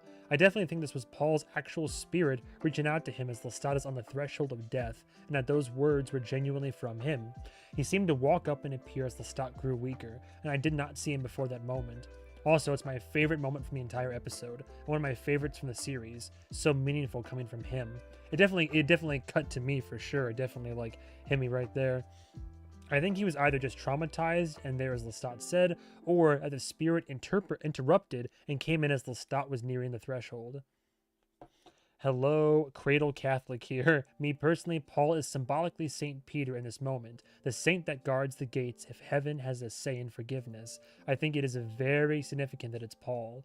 Yeah, I never even clocked any of that until people started talking about it, so I appreciate it. I stand with my canceled husband, Fareed. Agreed. Fareed did not want to be there. He loved the science of it, and it's great for his research, but you can tell with his expressions and body language that he was scared and did not like what Armand was doing. Yeah, but it's like I was saying, like he was most likely there because of just it was the scientific opportunity, if nothing else. That's like 100% it. One scene I did want to talk a little bit more in depth about is the witch burning scene. I noticed you were quite transfixed during that scene. Don't blame you, that was a lot. At least we know why Lestat started stuttering at 9. Thanks, Gabs. Yeah, honestly, fuck Gabs. Not literally, please don't. Not a good idea. I think Lestat's deepest formative trauma isn't just being forced to witness cruelty, but learning that sexual abuse is systematically reframed as the victim's responsibility. The witch trial teaches him that young girls who are sexually assaulted are then accused of seduction or witchcraft. Confession offers no protection, and punishment is predetermined once the abuse becomes known. Gabriella reinforces this worldview by failing to challenge that narrative, leaving Lestat with the belief that being targeted and speaking about it leads to blame. Her own sexual abuse of Lestat is reconstructed, even by Lestat himself, as something he implicitly invited or accepted rather than something done to him.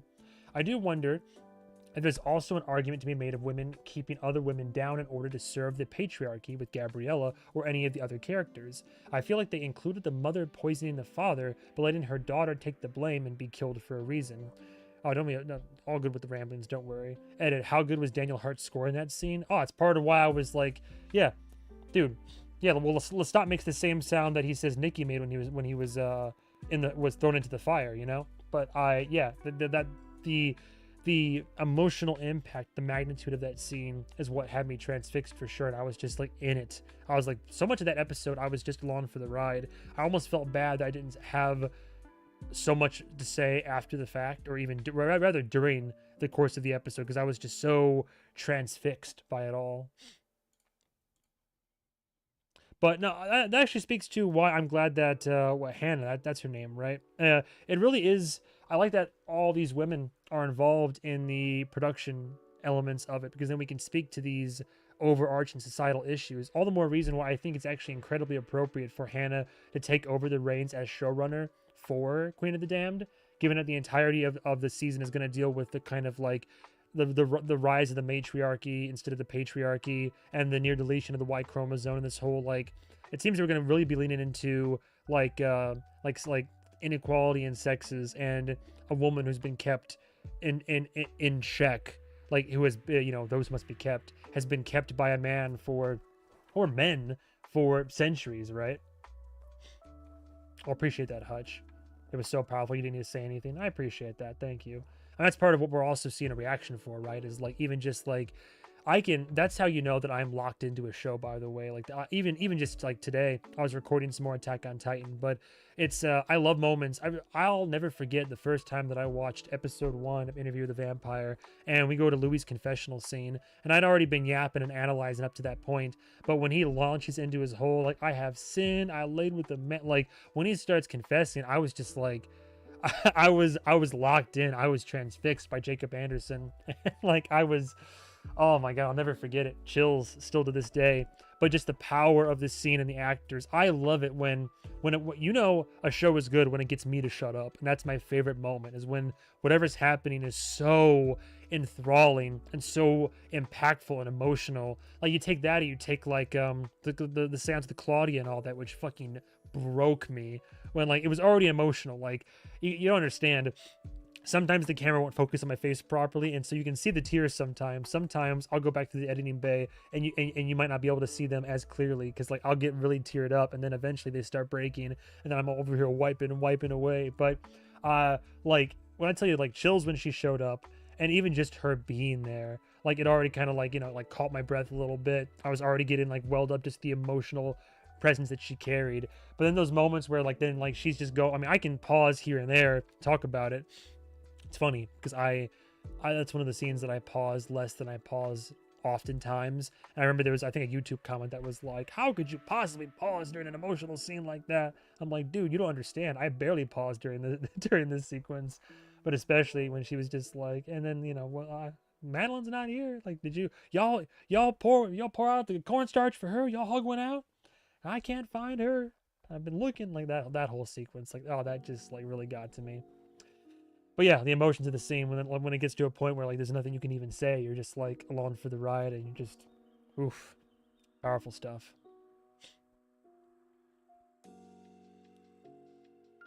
Valerie says, I agree. I think he got something other than she intended from that experience. I'm not sure she was trying to drive him away at age 9 either. I think she maybe wanted him to see how women are treated, what the clergy is capable of, and what she didn't want him to become. You should link the long table dissection post. Okay, so I'll definitely do the long table real quick. Give me, I gotta take a quick break. I gotta take care of a couple things. Give me like I'm just gonna take like 5, maybe 10 minutes, but I gotta knock something out real quick because I was in a rush when I got home. And there's something I had to take care of, like meal prep wise and all that. I enjoyed your reaction there. It was so powerful. You didn't need to say it. I read that one. Yes, Hannah was a fellow Canadian whose theaters worked like sexual misconduct of the middle classes, or Red Like Fruit really delves into sexual and gender politics. I have complete faith in her. Same for sure. I will be right back, I promise. Yeah, I'll be right back.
Technically, still have a couple more minutes with what I'm working on, but just enough time while I wait for that shit to boil. What did I miss comment-wise? Uh-oh. Oh boy. How much conversation did I miss? What? Let me see.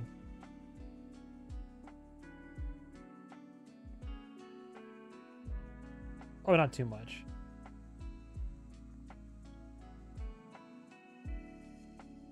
Comment. I can't watch this episode without thinking of your Marius impression. Yeah, because he's so comical about it. Failure, failure.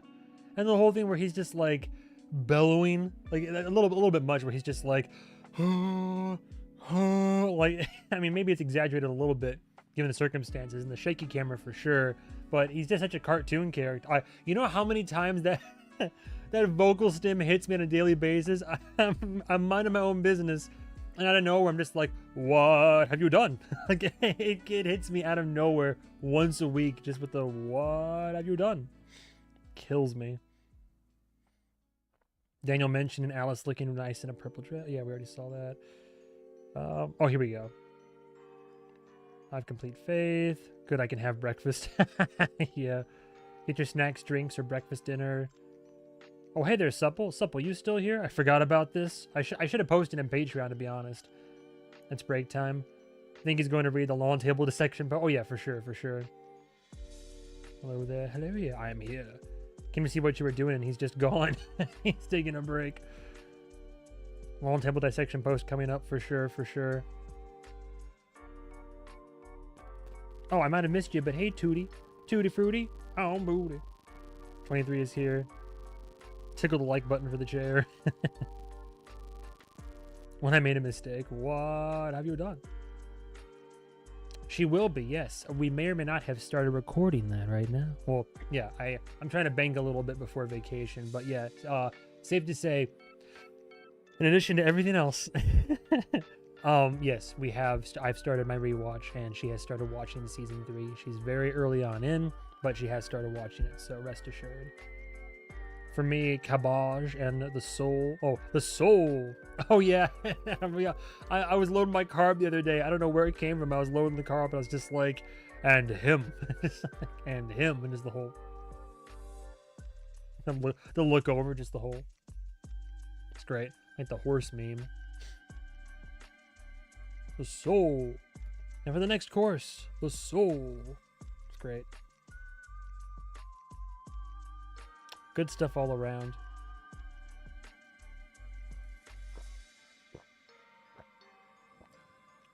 Man, it's a shame I didn't have this in the morning. I'm actually going to tuck this. This is like caffeine. I'm going to tuck it away in the fridge. Yeah. Failure. Failure. The amount of times that I've been like, my Gabriella. Gabriella actually has so many quotable lines. Hate to say it. Oh, it's the best, you know. What do you think? Like Armand the Gremlin in my eyes, and the fact that I can't go a full episode of this show without saying San Francisco, unworthy in Dubai, unworthy in San Francisco. It's like, oh, and you want to fucking gobble that man's hog, huh? Okay, I'm gonna check on this real quick. This will be the last time. A few minutes. Be right back.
All right, last interruption, I promise.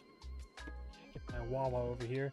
I'm doing meal prep for hopefully for long enough until we have to we go on vacation, and so it's like a slow cooker recipe thing, and most of that is pretty like easy. You just throw it all in and just pop it on. But then another part of it was like, oh, and then make sure you have some like soft boil or some al dente pasta all boiled up, and I was like, well, shit, I gotta step away and do that so it doesn't ruin the whole thing.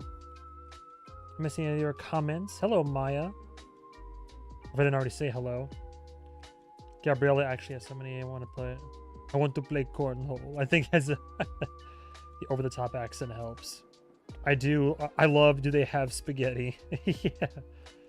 Every time I need to eat my brain transforms into season 1 Claudia. I'm so hungry. I think I'm gonna die. Like I'm not gonna lie. I walked up. So if anybody saw on Patreon, I don't know if I share here. I'll share this real quick on the stream right now. I only have to pick up my phone, but it'll come across pretty well, I think. So I went to a friend's surprise birthday party the other day, and they have also been inducted into the cult of Interview the Vampire, and they're all caught up. But as a fun surprise, one of my friends commissioned one of their friends to make a banner, like a poster for the birthday party. So this is what I walked into, right, which is right here, which was, it was like happy birthday. And I censored their name for privacy, but it was like happy birthday, and then it was like Lestat, Armand, and Claudia. But this showed up, and I walked in and saw it, and then I walked in and I was like, oh nice, you got all the accoutrements. I was like, I said you have the gremlin, the Brett Prince, and the roof shingle. That got some laughs because there were some other vampire fans in there, but definitely meme Lou. Oh yeah, no Louis. I guess they ran out of room on the poster. I bet Gabrielle does play a lot of cornhole. Whatever do you mean by that? Jacob calls the Louis at the lawn table meme Louis, as he should. I like how locked in he is to the online culture. Yeah, talk about like Claudia quotes. You know how many times that I'll be like another round in the storm of romance. You too. All right. Anyway, getting back into it, shall we? So here's the link. At you and your patrons reading leisure, MovieMan, this Reddit, this Reddit member's fantastic dissection of the lawn table. It's a bit long, but just stick to reading the post. There were no book spoilers in the comments when I read them, just to be sure. As long as the music's not too, I'm going to turn down the music in my ears. It sounds like it's pretty quiet on the stream, so that's good. Okay, Reddit. Dissecting the lawn table in that finale.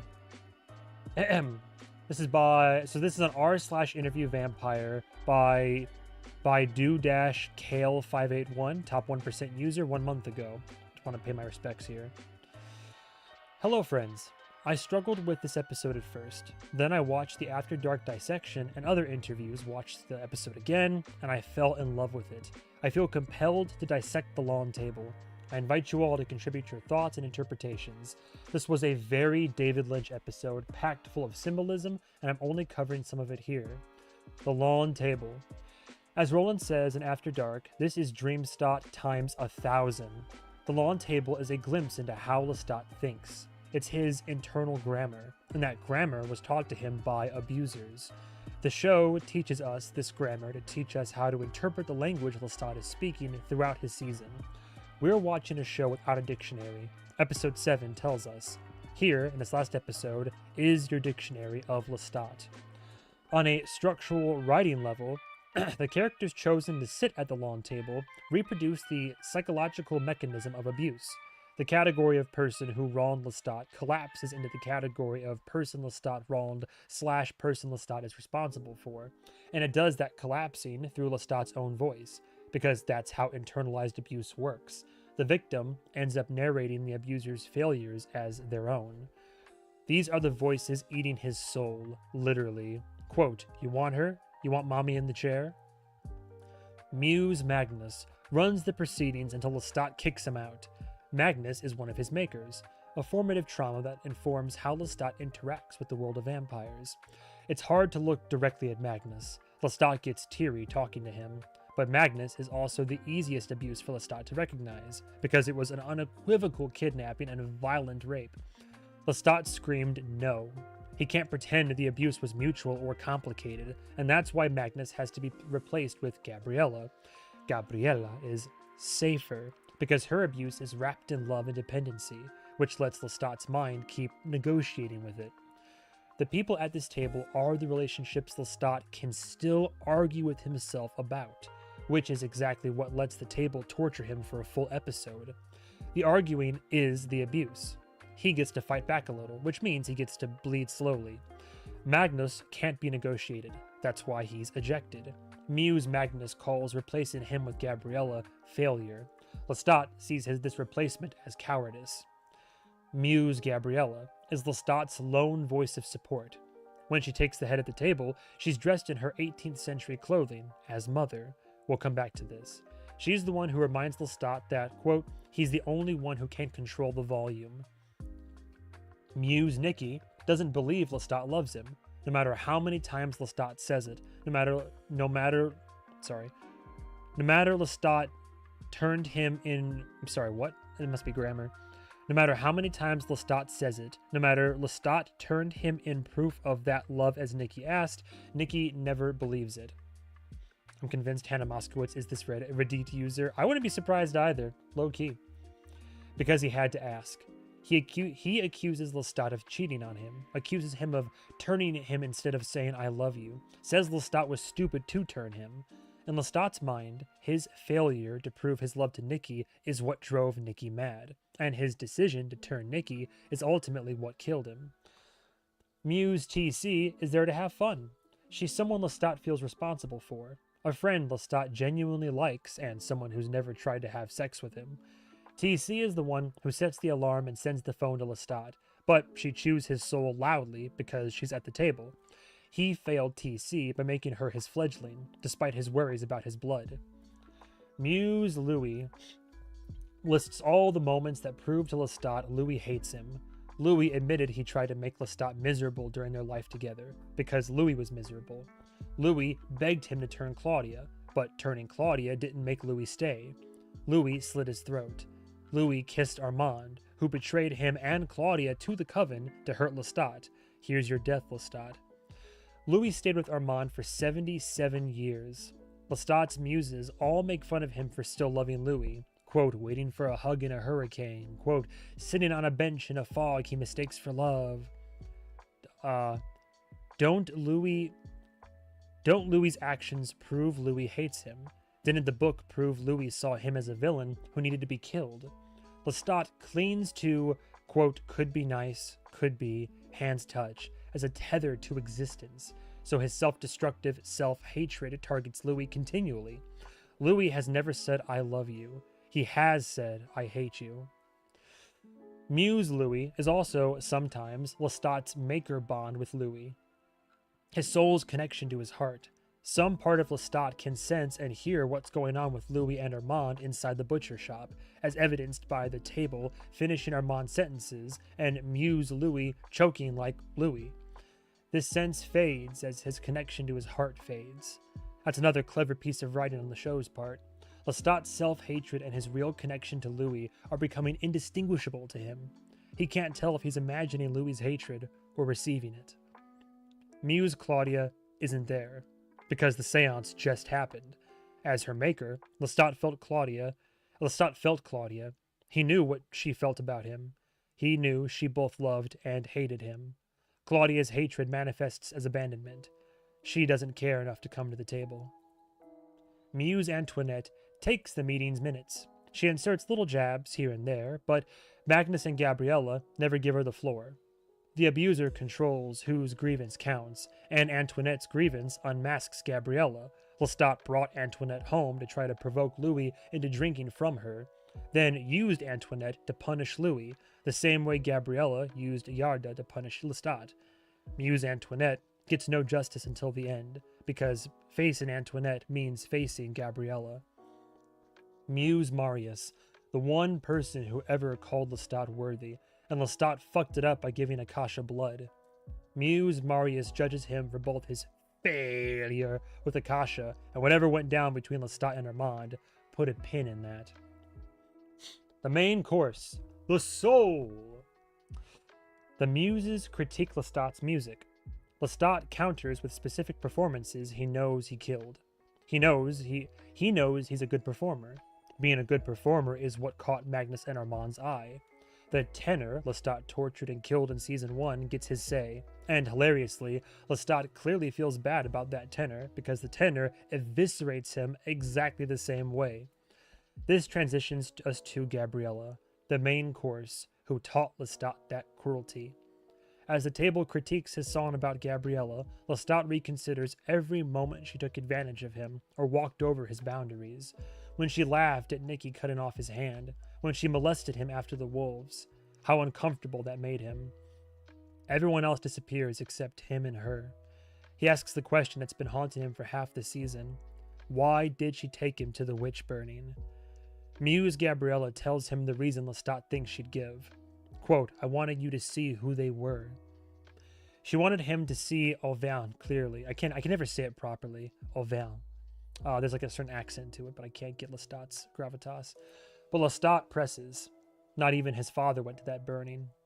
She tells him this is how he failed her. He couldn't run away. Dragged back from the monastery. Dragged back from the player's wagon. He stayed at the home until he was 30. He failed by not leaving Auvergne earlier. Auvergne? Oh, thank you. Auvergne. Auvergne. Yeah, I thought there was like more like to it, you know? More in the tongue and the throat, but perhaps I'm mistaken. He failed by not leaving Auvergne earlier. Lestat pushes away. Amy was burned there. She used to play at his house. We see young Lestat try to turn away as his friend is set on fire, but his mother grabs him. She forces him to watch her burn. Paralleling this with Lestat making Claudia watch Charlie burn could imply little Lestat had a crush on Amy, up to personal interpretation there. The stutter. I want to quickly thank Pink Hughes on Tumblr for her exceptional analysis, as she influenced me heavily in understanding the witch hunt reveal this episode. I use a lot of her phrasing below, very much building a house on top of an already excellent interpretation. Let's look at that witch burning closer, because this is his formative trauma. Marguerite is introduced first, burned for being raped by her father. Gabriella tells Lestat her mother fed the father death cap mushrooms for it, and it's implied also turned the daughter in for witchcraft. Jean,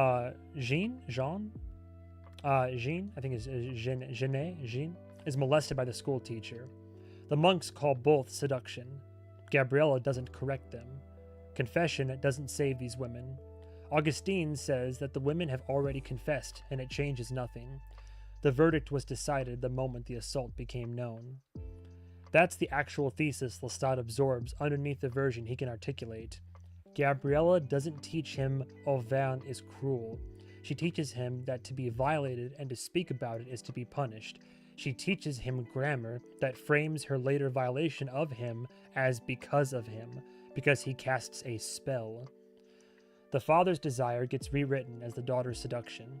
Magnus's fixation gets rewritten as Lestat's fault for performing Lelo so well. Armand, stalking Lestat, gets rewritten as Lestat's dynamic personality overwhelming him. Gabriella, sexually abusing him, gets rewritten as Lestat not having a problem with these hands for 200 years. This is what starts his stutter, the physical evidence of the damaging grammar of his psyche. This is why he hides his abuse. This is why he hates himself. Confession is dangerous for Lestat, and this season only reinforces that. He tells Louis about Magnus, and it ends up in the book. Daniel's interrogation braids Magnus and Nikki and Gabriella together, which starts Daniel's witch hunt, which leads to the revenge porn. Carry that forward to the lawn table, because the table restages the pyre. Lestat tries to rebut, to contextualize, and the table overrides him. He's not here to defend himself. He's here to burn. The table literally lights on fire. The facade of Muse Gabriella as loving mother breaks, and Lestat sees her for who she's always been to him, a vampire. An aside, I think it's interesting how his memory of Claudia watching Charlie burn changes here. In the diner, Lestat recalls that moment as him and Claudia standing still, both grieving. He's still forcing her to watch Charlie burn, but it also reads like love. At the table, Lestat's muses critique the tough love framing as Lestat incorporates Claudia's recounting into his own memory. She's struggling again. She's upset. On a surface level, he's done to his daughter what his mother had done to him. This is Lestat accepting Claudia's understanding of that event, and it's also Lestat only understanding the surface level of what his mother really did to him at that witch burning. Regardless, he thought it was tough love. It was cruel. Claudia fled New Orleans, as Lestat had wanted to flee Auvergne. If only he'd realized at the witch burning he needed to run from his mother, as Claudia realized she needed to run from him. With the table on fire, Lestat moans the death moan. I interpret this multiple ways. 1. The death of Lestat soft-washing his mother. 2. Lestat is literally dying. 3. The death moan attributed to Nikki happened with Amy at the stake, or the show is rhyming the witch burning with Nikki's death, and Lestat's blood poisoning in episode 1. 4. Lestat cannot speak. The witch burning consumes the table and consumes his ability to address his abuse. With Gabriella unmasked, Magnus is back at the table, because Magnus really never left. Gabriella, Lestat's voice of support, was always just another Magnus. Magnus and Gabriella bond over sexually assaulting Lestat. Quote, Lestat's makers love their Lestat. That's the only love allowed at the table. Ownership, objectification, sexualization. Lestat has stopped arguing. He clings to that last moment alive on the bench with Louis as he feels himself dying. We parallel this with Raglan letting us know Louis and Lestat's souls are fighting to survive, and with Louis' dialogue, quote, I've got lies to account for. I know what it's like to build a house, a cathedral on top of a lie, to live that lie so fully that it becomes the truth. Lestat has built a cathedral on top of the lie that his mother, no matter what she does to him, loves him. With the cathedral collapsing, everyone at the table condemns him, and the proof of their hate is in how they treated him, and how they treated him was because of how he failed them. The litany. Quote, failed progeny of Magnus, unworthy chosen of Akasha, killed the daughter, saved the pimp. 4 clauses, 4 completely different categories of relationship, delivered in identical rhythm. Noun phrase, verb object, verb object. The flattening is the point. This is how Lestat's brain works. The sentence structure doesn't distinguish between 1. Something done to him. Magnus's abuse, reframed as Lestat's failure to be a good progeny. This is the same move Gabriella pulled with the witch burning. The violation becomes his inadequacy. 2. A mentor's disappointment. Marius, judgment from someone whose approval mattered to him. 3. Something with genuine shared culpability. Claudia, he did turn her. He did fail to protect her. Though the Coven and Armand's betrayal are real mitigating context, the litany simply omits. An act of love, recoded as degradation. Saving Louis gets relabeled with a word implying transaction, the pimp, because Lestat is genuinely struggling to figure out if the relationship is inherently vampiric or holistic, and returned, quote, I send my love to you, and you send that love back round to me. Lestat said on the altar when he turned Louis, but he's lost the ability to know if that's true. The book only exacerbated that. This is what a self-hating internal monologue sounds like. Oof, real. It doesn't rank severity. It doesn't hold context. It doesn't let a rescue stay a rescue. Everything gets pulled down to the same register of indictment. The pimp is Magnus/Gabriella grammar. Lestat doesn't literally believe Louis pimps him out. It's just that love isn't an available category in this grammar, because the people who taught him the word love made sure it always meant consumption. The table's incoherence is diagnostic. People suddenly change seats, shout, the soul at the same time, finish other sentences. Lestat's mind can no longer functionally tell the difference between guilt and grief, between being loved and being abused, between what he did and what was done to him, because the person who first blurred that line for him is sitting right there, still doing it. His muses continue. His whole life has been a failure. Lestat can only laugh hysterically. He flashes to Alex, watching as his head is cut off. Louis on the balcony before he murdered Lestat. Everyone must hate him as he hates himself. How could anybody ever love you? He sings every night, and the show reminds us by cutting to a shot of him singing that song. The negative self-talk increases as his muses call him names. Earlier in the scene, Lestat fought, tried to justify himself. Now, that discriminating voice is gone. There's no one left in the room to say, wait, Claudia's death isn't the same category of thing as Akasha blood raping you. The loss of that distinguishing voice, the collapse of these are things I experienced into these are all proof I'm unlovable, is the moment right before death. The law on table kills Lestat by successfully erasing his ability to sort truth from indictment. This is the self-destructive scaffolding he houses his heart in. This is why Lestat can't spend too much time with himself. This is why he hates being alone. This is what he spent the whole season hiding from us. The alarm goes off. Time to die. But Lestat has a remarkable capacity for enduring. Doesn't he just? Hey, nice little reference right there. He meets a death sentence with a snooze button. By the way, which is very Lestat. By the way, hitting snooze is the first verb Lestat performs in the whole episode that isn't a rebuttal or a flinch. It's a small moment of bathos, 8 more minutes of existence, which is what I figured as well, which was him kind of cleaning on a little bit longer. That's the show telling you what kind of survival instinct Lestat has. He's not built for grand, transcendent self-rescue. He's built for buying 8 more minutes and figuring it out from there. Very true. Then he pulls out the defense mechanism that's kept him alive for over 200 years. Performance, humor, ego. He can't argue the table, so he changes the room. Lestat's answer to a witch burning is to turn it into pyrotechnics. Good show, bit shit, but that's why you're opening and I'm headlining. He switches formats to one where he has the home field advantage. He jumps on the table and summons his audience.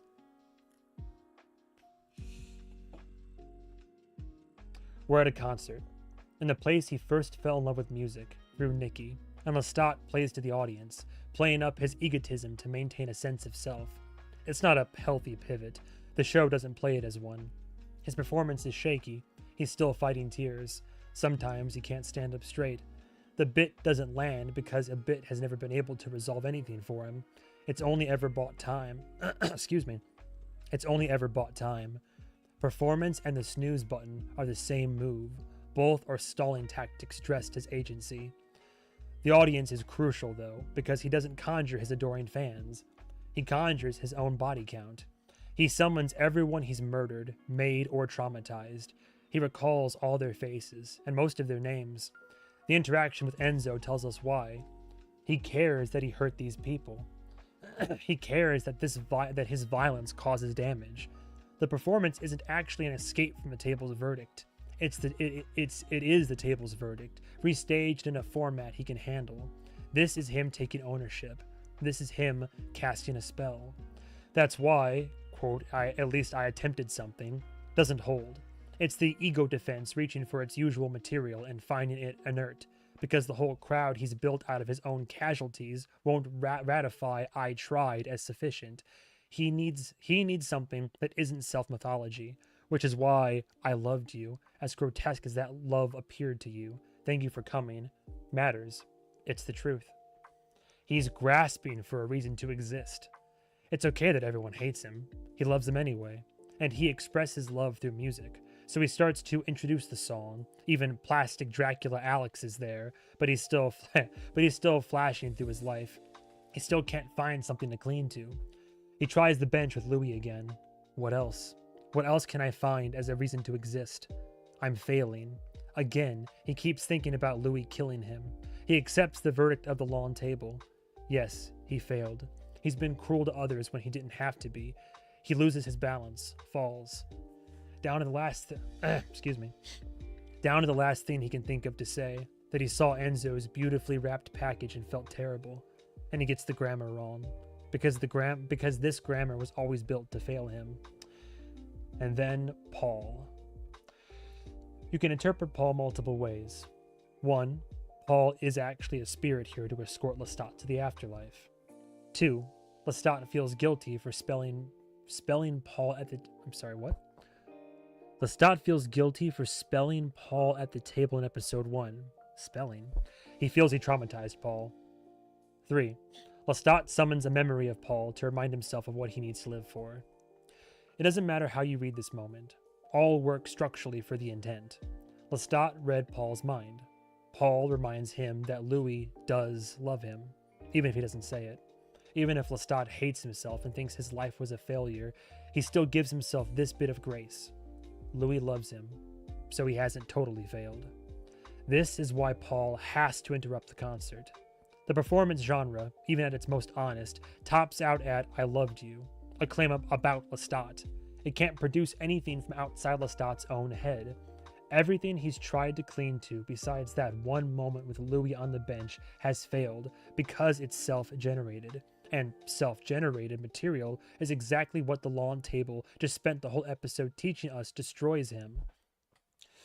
Paul works as the thing that finally holds him up, because Paul isn't Lestat arguing with himself in a new outfit.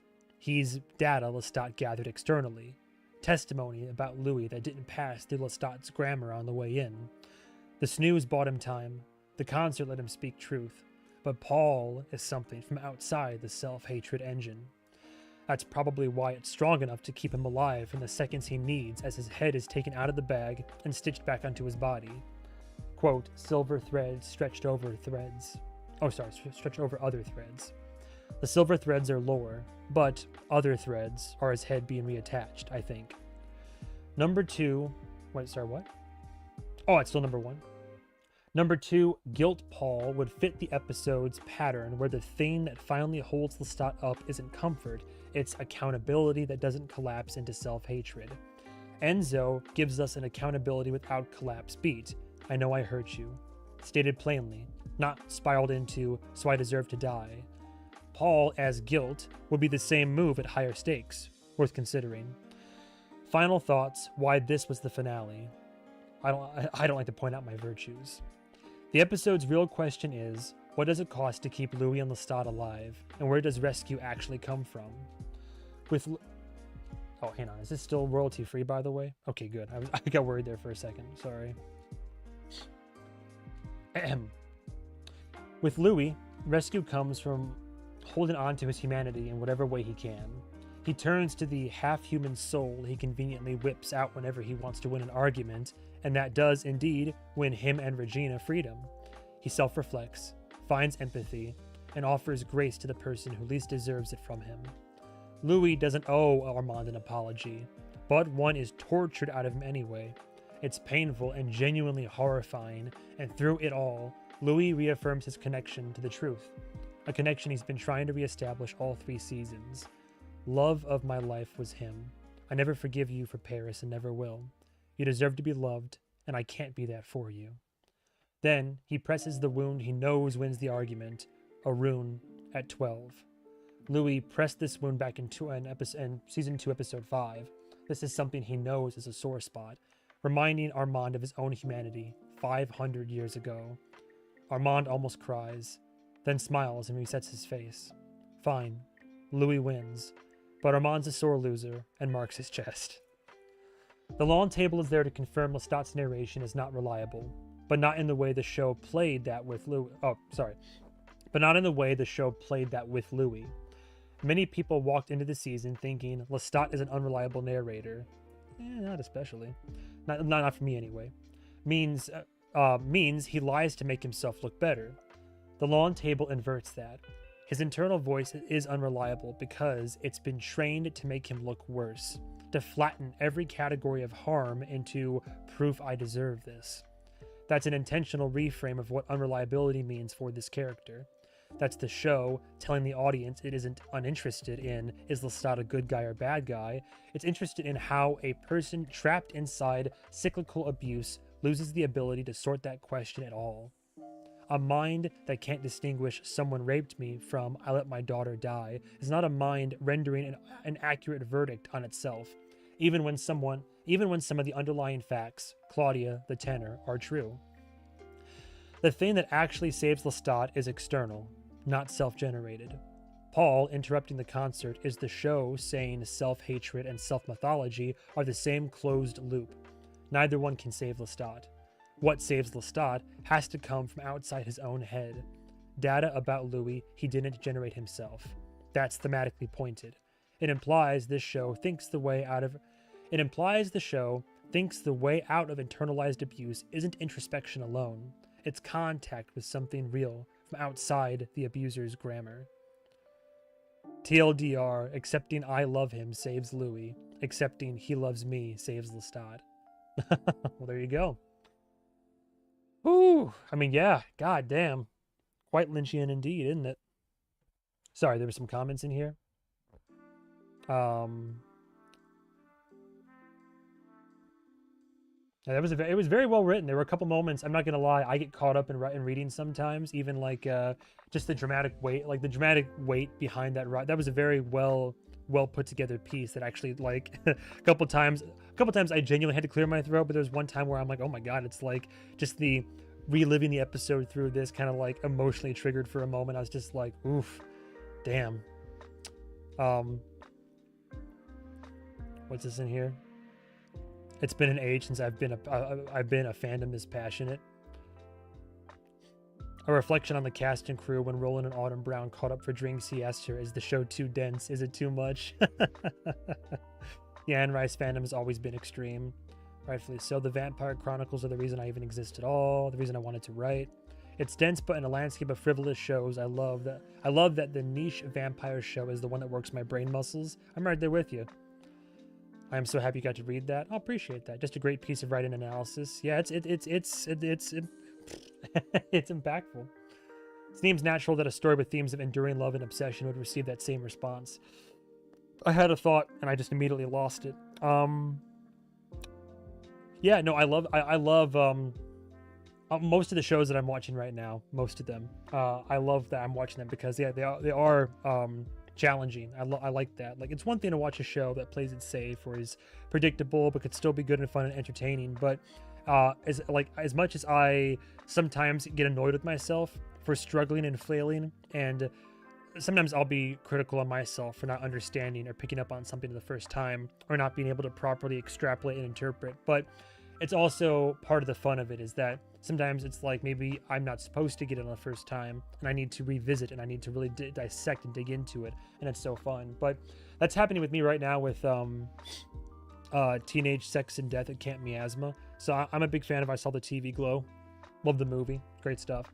I have now seen Camp Miasma twice, and seeing it a second time helped to recontextualize certain elements of it, but there are still elements of that narrative that I'm on the cusp of a breakthrough, and I'm really trying to connect the last dots, but I feel like almost like I feel like an imposter almost, that I can't like sit down and write out a dissertation on that movie just from one viewing, but I really enjoy it, and there's a lot to dig into with that, and it's a lot more than what you think it is on the surface, or like based on the trailer. It's a lot more subversive. Beautifully broken down. It really is a genius piece of writing, the whole long table concept, for sure.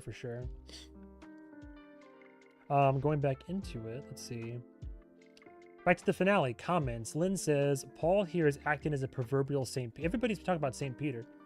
Maybe it's because I don't have a religious background and upbringing, aside from going to a Lutheran church for a couple months. Maybe I should get further educated in theological studies. I'm so jealous you already got to watch Camp Miasma. I got very lucky because I'm a official critic right now. My first viewing was an early access. I got sent a screener link for it, so I got to watch it at home, and then I liked it so much, and then my gal pal also wanted to see it as well, so then we decided our local art house cinema actually was doing for opening night. Not only was there an introduction that I'll post the full thing of on Instagram, beautiful. There's a writer for the Nashville scene, Jason Shawnham. He's like the senior critic. The way that he breaks down everything from Oscar-winning, award-winning films to grindhouse slasher flicks of the 70s and 80s, I adore his writing style and his reverence, and he's truly an inspiration for me. I'll post the full. He has an 8-minute monologue before the film started, and all of his intros are like this. These beautiful, pre-written, well-constructed, funny, subversive. I can only go on and on about this guy, but I love his writing style, and I aspire to be like him. But I'll post his full thing on there. He did an intro for it, and then we also got to watch Camp Miasma on a 35mm print, so it was like a film screening too. What, did you miss something wicked? I read the whole Reddit dissection of the lawn table. St. Peter meets you at the pearly gates, goes over your sins, I believe. Oh, well, I learned that in Hazbin Hotel. Hazbin Hotel season 2, St. Peter rolled up and was like, I just watched the gate. Oh, yeah, exactly, Hush. That's what I just said. literally the first thing I thought of. I was just like, oh, yeah, St. Peter. When are we gonna bring the speaker of God up in this bitch? When's Luke gonna show up? No!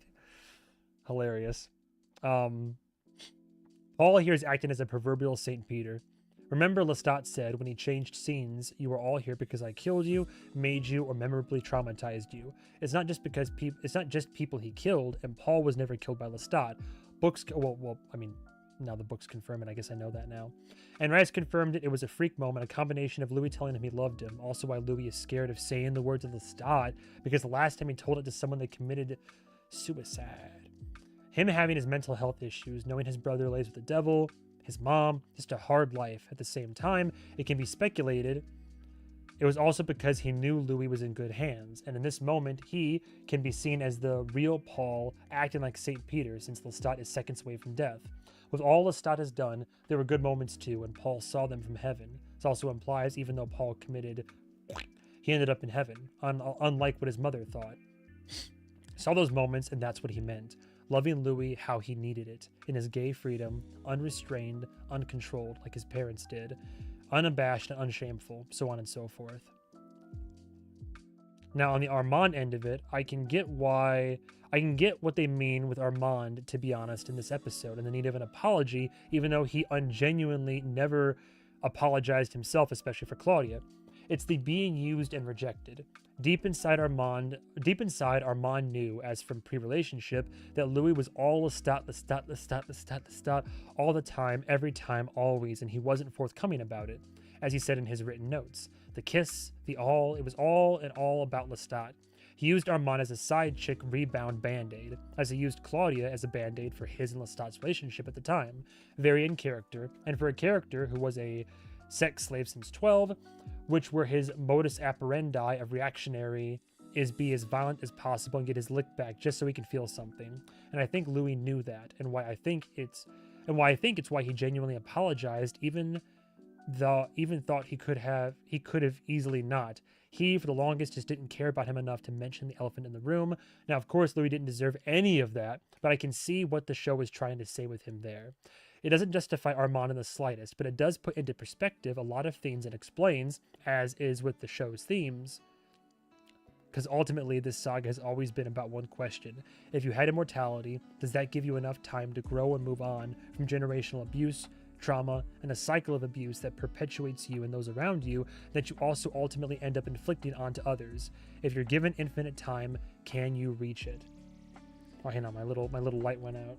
Is that good or bad? That's not too bad. Although I feel like my camera is still kind of like on the slow. Do I need more light? I keep putting more light on this situation. Does that help at all? It does. Okay. I might do some more red in a moment though. Followed immediately by I don't care what anyone says. Louis did not deserve that. Oh Lord.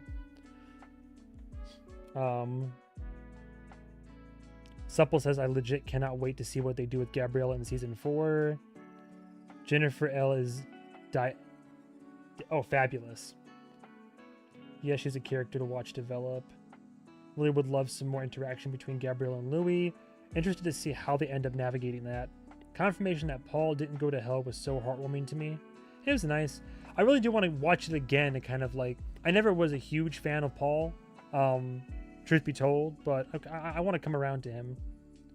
You're good with lighting and audio. I think I'm more worried about the... my camera, like on OBS, it's showing that my camera is like lagging a little bit if there's not enough light. So I guess I'm just curious about that. Kat also goes on to say, and Daniel's anger at Lestat is super out of proportion to what Lestat did. I'd agree. You think the revenge porn, which was already way too much, would satisfy Daniel, but no, let's just kill him, LMAO. I agree with MovieMan. I don't really like what Daniel has become this season. I honestly not miss him if Daniel really ends up dying bad. Yeah, that's the other question, is that, what a cliffhanger, by the way, that Talamasca show up, get the head and the bowling ball back from Daniel, and then it looks like they're just going to leave him alone, but then Daniel bears his fangs, and there's like an implication of impending violence, which makes me wonder.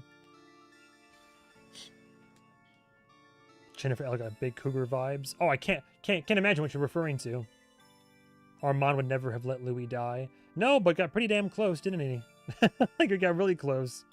Would have let Regina die, though. This innocent girl. Daniel pissed me the fuck off this season. Yeah, as much as I love Daniel, even being my favorite character, my faith wavered, to say the least. Epicritics agrees, absolutely. Even Lestat already explaining it was meant as a gift and a prank, but nothing malicious like taking his head or putting out revenge porn. Daniel's being a little bitch. Yeah, for real. Everyone shut up, my show's on. Clarification from Lady Greensleeves. When he's referring to having faked his death, he means after he got shot after his last show before recording the album. He let everyone think he was dead publicly. I appreciate that clarification. It was lost on me in the moment, I believe. Save the vamps, of course, unless he does it again. Haha, who knows. It's a little vague, but given the presence of Louis and TC and Gabriella at the lawn table, it's pretty clear that most of these entities are just his mental conjurings of the people who were most important to him. His fledglings, his master, his mentor, his younger selves. Later on, his victims and anyone he'd ever memorably traumatized, however that could be translated. Congratulations on your historical proximity to me. I do think Paul is the exception. Why? The bird song. He's been dreaming of it for months, and the fact he shows up just at the moment he would have died gives him profound truth and shows him a glimpse of the afterlife. Then hears from a seemingly female voice that he gets more life to live. God is a woman. See, even in that moment, the whole like more life to live bit, I didn't put that together in the moment as, oh God. I didn't realize that Alanis Morissette was reaching out to him in that moment and saying you get to live on a little bit longer.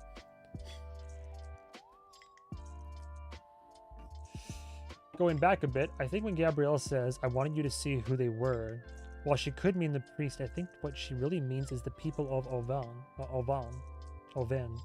As we see with the way the young woman being strangled shortly thereafter turns her ire on those who came to watch. You are all the witches. For all her faults as a mother, which were many, the one good thing she did for Lestat was to get away from the place that they both felt imprisoned by. However, her methods were cruel and unusual. The connection between the witches burning, his watching both Magnus and Nikki, and then his decision to put Claudia through the same thing is an awful one, all while his mind is almost casually coming to terms with his mother being as much of an abuser as his maker. The entire concert section is taking place on the street corner in Paris where he first ran into Nikki playing the violin, and Armando. Just a sick puppy. There's no way around it. He is the gremlin for a reason. Anyone who appreciates Armand and isn't delusional appreciates him as the deranged, traumatized monster he is. The ones who are in denial about it or somehow thought this was an out-of-character move, well, that's another issue for another day. He is the devil half of the devil's minion. On the last shot of the destroyed street, you can see she is the answer spray painted on the sidewalk. Oh, I didn't realize that.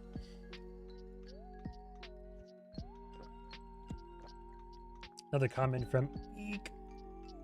Cute new, I like the username, kind of cute. One of the things I really liked about this season is the theme of reclaiming autonomy. We are first introduced to this when Lestat's attempting to reclaim his autonomy and story with regard to the interview with the vampire book and being painted as a one-dimensional villain. As we dive deeper into the story and Lestat as a character, though, it becomes more focused on reclaiming his bodily autonomy in connection to the countless sexual assaults and violations he has shown to have suffered and continue to suffer throughout the episodes.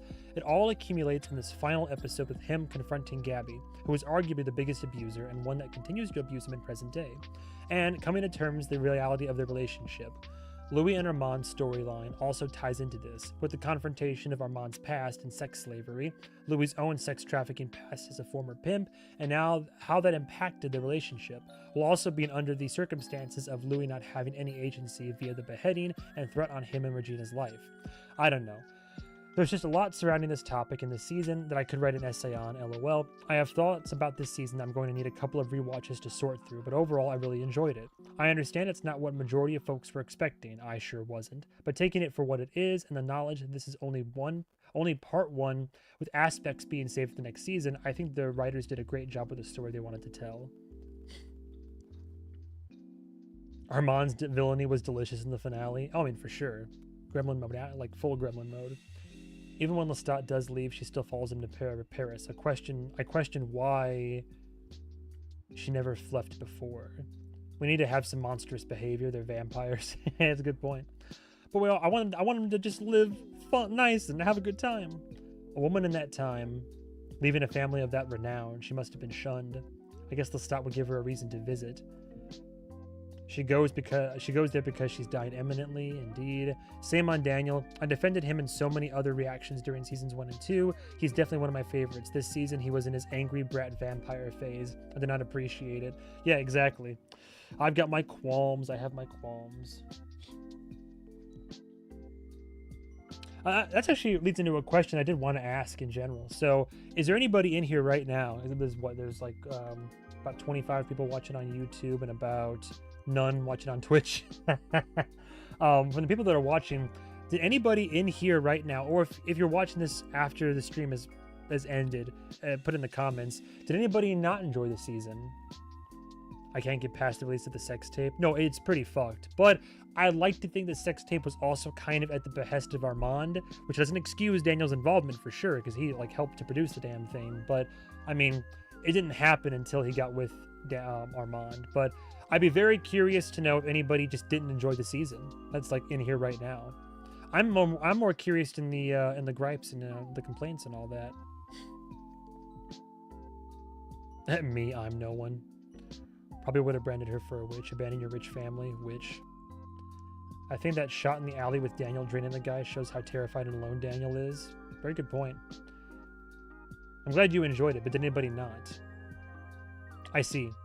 Maggie says, I liked it, but it was less my thing than the first 2 seasons. Not really criticism, just personal taste. No, I get that. Earlier on in the stream, I was saying that I really loved season 3, but then I was like, what's my favorite season so far? And I was like, was it 3? And I thought about it. I was like, not my favorite.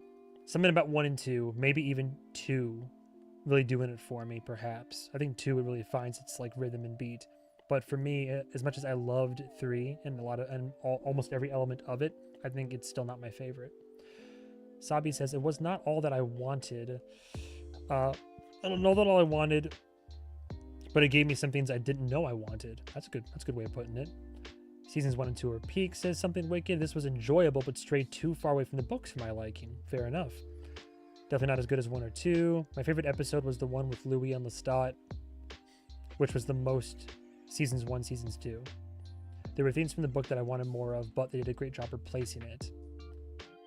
Oh, Sabi is Melissa. Oh, hello. My personal rating is 231. Oh, really? Interesting. See, I love we have the whole spectrum here, a whole dichotomy here. It seems to be book fans and readers are saying either I liked it all right but wanted more, or some people saying it diverted a little bit. Like some people are still being generous and they're saying I diverted too much from the series for my liking, but I still enjoyed it. My ranking is 321. Oh, Supple, it's your favorite? Hot diggity daffodil. I'm 50-50 on the season. If it was any other show, I would have just said that I love it, but compared to the first 2, I was left a little disappointed. Yeah, I will say, as I was watching, I felt myself making more excuses for this season. Again, not to disparage it like in its entirety, but there are definitely elements where I was like, I wouldn't have had these similar complaints in the first 2 seasons, and then I had to keep saying, well, let's see how the season ends first before. And the fact that I kept having to say that is kind of indicative as to moments where I was like, what's going on here? Mine was 312. So a lot of people, 3 is like the best one. I wanted more of the history in France from the Vampire Lestat book. I still enjoyed it though. Luke Lemon art. Oh shit, Luke Lemon art. Oh, I gotta see the. Hang on. Where's the? Was there like an Instagram page for that?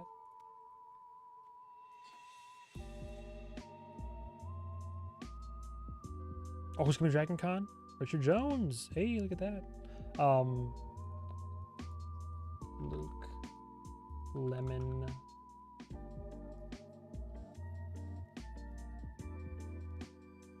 Oh wow. Oh yeah, I think I've already have I already liked some of your stuff. I think. Yep. Yeah, I've already come across your art on here. Oh shit. Word. Yeah, somebody called me out on Patreon. Oh boy. Somebody called me out on Patreon the other day because more people are following me on Instagram now, and I'm read all over. Oh no, please. How am I not following? Come on, how could I not follow? How am I not already?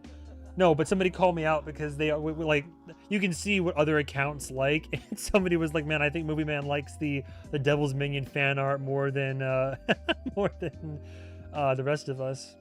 I like now I'm blushing. I like Devil's Minion, all right? I like the relationship dynamic.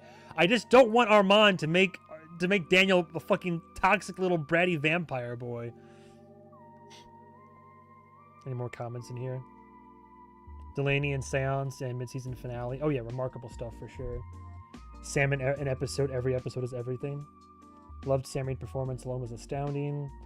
That's as a book reader since I was 13. I'm now 50. Damn.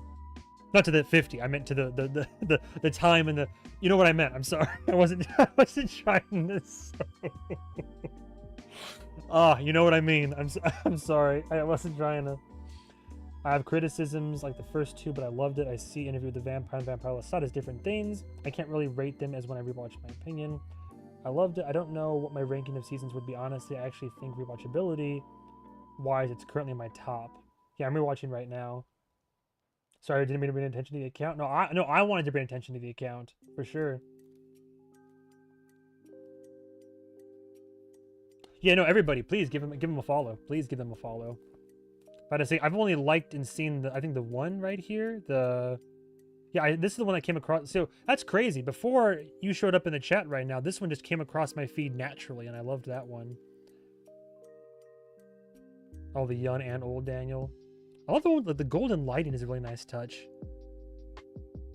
Oh, of course, with the ear and yeah. These are incredibly nice. Yeah, everybody, please again follow the page. Luke Lemon _art. Love the work. I wonder who their favorite characters are. I couldn't tell you. Oh shit, like tarot card. 7 of Swords. Have you done a full tarot series? That'd be interesting. It's like the music is perfect for this, by the way, because it's like lo-fi vibes, like some of these. Armand. Oh no! Well, you know what? If you want some extra loving. Oh my god! Yes, yes, yes. Yeah. You think you got the moves? I got the moves. It's amazing. Yes. Oh my god, one of the best parts about Talamasca, Guy Anatole, the Talamasca's best agent, and this doomed, what do you call that? Doomed Yuri, doomed Yowie. What is it again? Doomed Yowie with Jasper. Oh, hell yeah. Boom. Dropping more likes. Get out of town. Are you kidding me? I'm gonna get lost in here forever. I'm gonna start by. This is dangerous. I don't know, because I know for a fact that when Darkwave watches as well, I think she's gonna be about Devil's Minion, perhaps, maybe. Ooh, the drips though. The drip. Dude, we got like an online dating sim going on, man. I gotta stop. I keep scrolling. I can't stop and phone on their phones in bed. Get out of here with the cute. It's too cute. Stop it. Stop it. I can't handle this right now. Come on. What are you showing me? Come on. I gotta cut myself off. You know, get me out of here. Get me out of here. Get me out of here. Oh my god. Sorry, I gotta catch up on the comments right now. Fucking god. That's amazing. I'm so glad I scrolled. Guy Anatole. I love the idea of Devil's Minion. I like the original chapter. I don't know if I'm totally on board with the show yet. I want to love it though. The best way I can say is this season didn't have room to breathe, and I don't mean the tone pacing change that was appropriate, but the plot events and story development. I agree. The elements that happened in seasons 1 and 2, every moment was so impactful, and there was so much room for like you to the build up to it, the lead in, experiencing the moment, the fallout for it. With San Francisco being like the biggest example of like lay the seeds and the breadcrumbs, work up to it, and then finally like the episode finale climax of like, oh, there's more to the recording, and then don't be afraid, start the tape, the piano motif, like even just moments like that are so impactful because they like soak and marinate and they build up. I think about that shit a lot. Like it really, I love how it was executed in season 2. But yeah, there are still impactful moments in season 3, but I agree that it's not given the, while I enjoy the frenetic pace and there are moments where it kind of settles down a little bit in pacing, I do think that it would have been great if these moments did have more room to breathe and to be all the more impactful.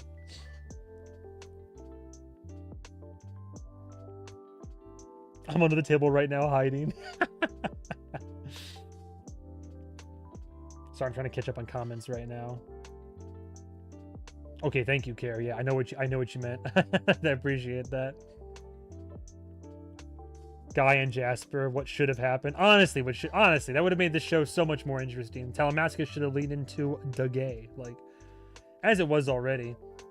Agent Guy will always be famous. Interview with the Vampire got lucky having it be 2 seasons because of the strike, or something happened and it made everything better. Imagine season 1 and 2 is only 7 to 8 episodes. Probably would have been, yeah, like much less, like the quality would have suffered. They were the best part of Talamasca. Oh, I agree. I agree, Luke Lemonard. 100%. It's Guy Anatole, for better or for worse, is what made Talamasca bearable for me, but not in the way that he was intended to. Everyone was calling them Timu, Devil's Minion. MovieMan CO and AO3. No, don't bring me into this. I definitely ship it though. Jasper was the only thing good in Talamasca. Lord. It was really good. Its biggest failing is that we are comparing it to the masterpieces that are first 2 seasons, to put it differently. And actually, it's cool that we got something so different. Timu, Devil's Minion. Actually, it's cool that we got something so different. If the season wasn't what it was, we would get biggest fan or big boss of the failure. The show, oh, I see, or the failure. The show could have done the same thing with the same vibe for 10 more seasons like other shows do, but it did a risky thing, and I love it for it. No, I like the tonal shift for sure. I think it's apropos. It's fitting. It gives Lestat more identity as well. No room to breathe in Lestat's head. Yeah, for real, for real. Talamasca is such a missed opportunity. They should have had Jessie be the main character and had David Talbot as her mentor recruiter. MovieMan doesn't know who these characters are. Oh, what characters? I know about David Talbot. Well, good. Whatever I read, I didn't clock it all the way fully, so I won't worry too much about that. Man, can I just give one more shout out? Once again, follow them. Please do.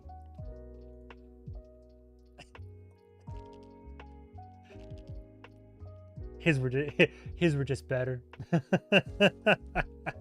course they're better. He was making it for his special little guy. He was making little cocktails for a special little boy. Dude, love it again. Once again, please follow them. Support artists.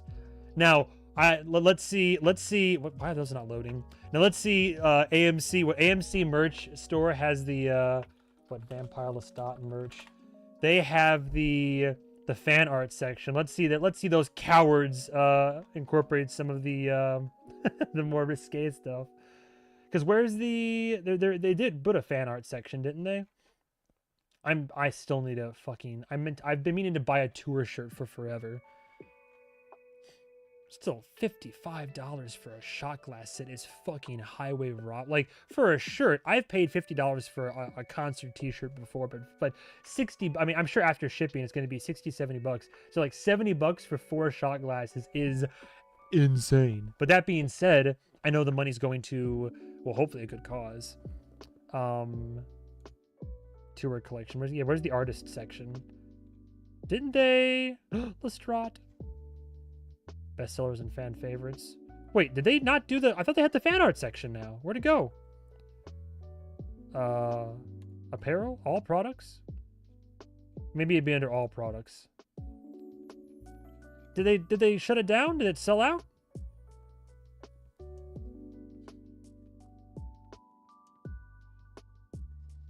The team that did Dalmasca definitely didn't read the books. LOL.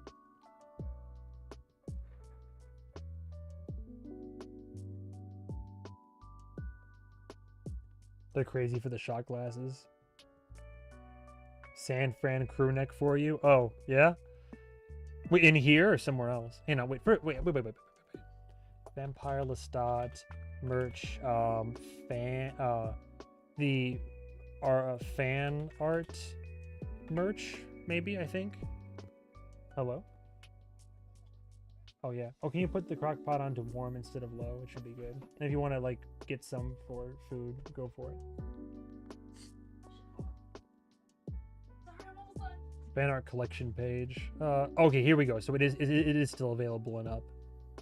Nothing's sold out yet. Yeah, everybody check this out, because to AMC's credit, they did incorporate this new like fan art section here, where they have, yeah, I like that. Cats, and they credit the artists appropriately. We have Cat's Doodle, Fruit Gravy. Oh no, the San Francisco. Oh really? This is the crew neck you were talking about. Yo, okay. I have to get it now. Are you kidding me?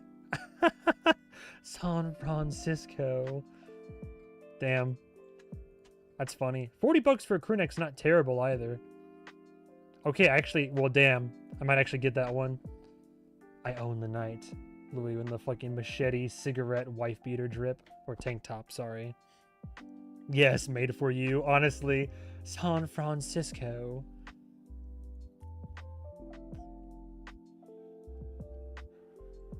Very nice. I do appreciate, because a lot of people online, whenever AMC would post there was new merch available online, there'd be people in the comments that were talking about like, oh yeah, but where are the artist made submissions? And you know what, sure enough, they listened, so good on them. I like that. I like all of these so far. There's some bundles too. A San Fran bundle perhaps. What's this one? Fan artist bundle. I'd love to zoom in. Can I not zoom in? Will you do the feign thing? Oh lord. But if I recall, when it first went up, I thought it was a little bit limited. But no, it's a decent little selection of things here. Scream for me. Nice. I like the failures one right here too. Again, fruit gravy. Sticker sheet. Yeah, I gotta get the do I do the t-shirt or the crew? If I do, see, that's the tricky part. If I do the crew neck, I can only wear it in colder months, and I live in Tennessee. If I do the t-shirt, I could wear it more year round, but something about the cozy crew neck kind of fits a bit better. I don't know, I'll deliberate. Yeah, I gotta grab some merch after Dragon Con. All my money I'm saving right now is for Dragon Con and paying off debt, but we won't talk about that. Buy all the things. Yeah, don't. Yeah, that's why the good Lord made Klarna. Don't. You guys are all terrible influences, but yes, I will. On a separate note, I did hear that somebody got me a little something. I was going to, I saw Lestat went on sale, and I think somebody actually, well, I shouldn't say I think, I know for a fact, a couple people might have gotten together and got me a little surprise. So I had been meaning to, I never considered this to be even a thing, but I'm looking into maybe getting a PO box for the future. So I mean, if anybody, this sounds so weird to ask, but just so I know if I can justify the cost, does anybody have any interest? It sounds so weird to say. Does anybody have any interest in sending like letters or fan art or like any type of like if anybody ever, I'm trying to say, if anybody wanted to send gifts my way, which is completely unnecessary but is much appreciated, of course, then make yourselves known, because I'm looking into getting a PO box. I need to know if it's going to be like a temporary thing or like a permanent ongoing thing, but I suppose people would want to engage in that way, and it is much appreciated. But yeah, I'm very excited to potentially have one of these in the near future, because even the branded merch is cool. The posters, the shirts. I definitely, if I was gonna get anything, it would be the if they still have, yeah, here we go. I'm gonna get the double-sided Vampire Lestat tour t-shirt for sure. That sounds fun. I live in Australia, so it took ages to arrive, but yeah. Oh, sick. Oh wow, multiple hands going up. I still want an I'm the Scalpel t-shirt. Nice.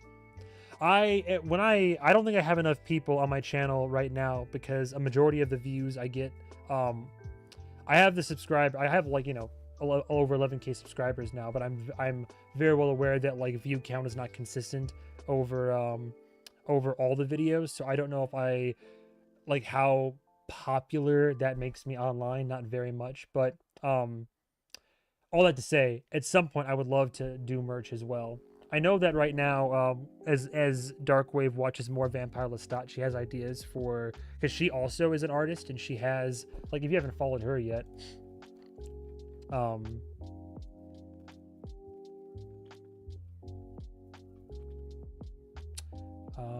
Darkwave Works. Yeah, so this is the artful side. Oh my, the artful side of what my gal pal works on and all that. So feel free to follow her as well. But so as you can see, I'm having a bit of an influence on her. For one, she did my channel art. We played Expedition 33, so she did a bunch of acrylic stands that are all like kind of like tarot card player cards for E33. She came to see Iron Lung with me, so she did a Barbie Simon Iron Lung little collaboration keychain here. She loves Devil May Cry, so she's working on one for Devil May Cry as well. We saw Obsession together, and we're gonna do some Obsession cosplay for Dragon Con. So she also did some like Freaky Nikki right here, etc., etc. All I have to say, as she's watching more Vampire Lestat, she has plans for doing Vampire Lestat artwork in the future. So yeah, on Death Stranding right there, a little BB pod. Because I had her, I played through Death Stranding 1 and 2 with her, and then she made a little BB keychain. But what I'm trying to say is that, in addition to one, follow her and support her. This is her, like, she has a cosplay page, and then she has an art page here. But as she makes Vampire Lestat art, which she's going to, like keychains, prints, different types of like products and such, I will be sure to advertise them. And so if any of you guys and gals want to get them and support her, she'll be doing that as well in the future. Appreciate that, yeah. I think she's quite talented. Where does she order all that physical merch, if you don't mind me asking? You mean where does she order this stuff to like then sell? There's I can text her real quick and find out. There's a website that I think she utilizes for all this.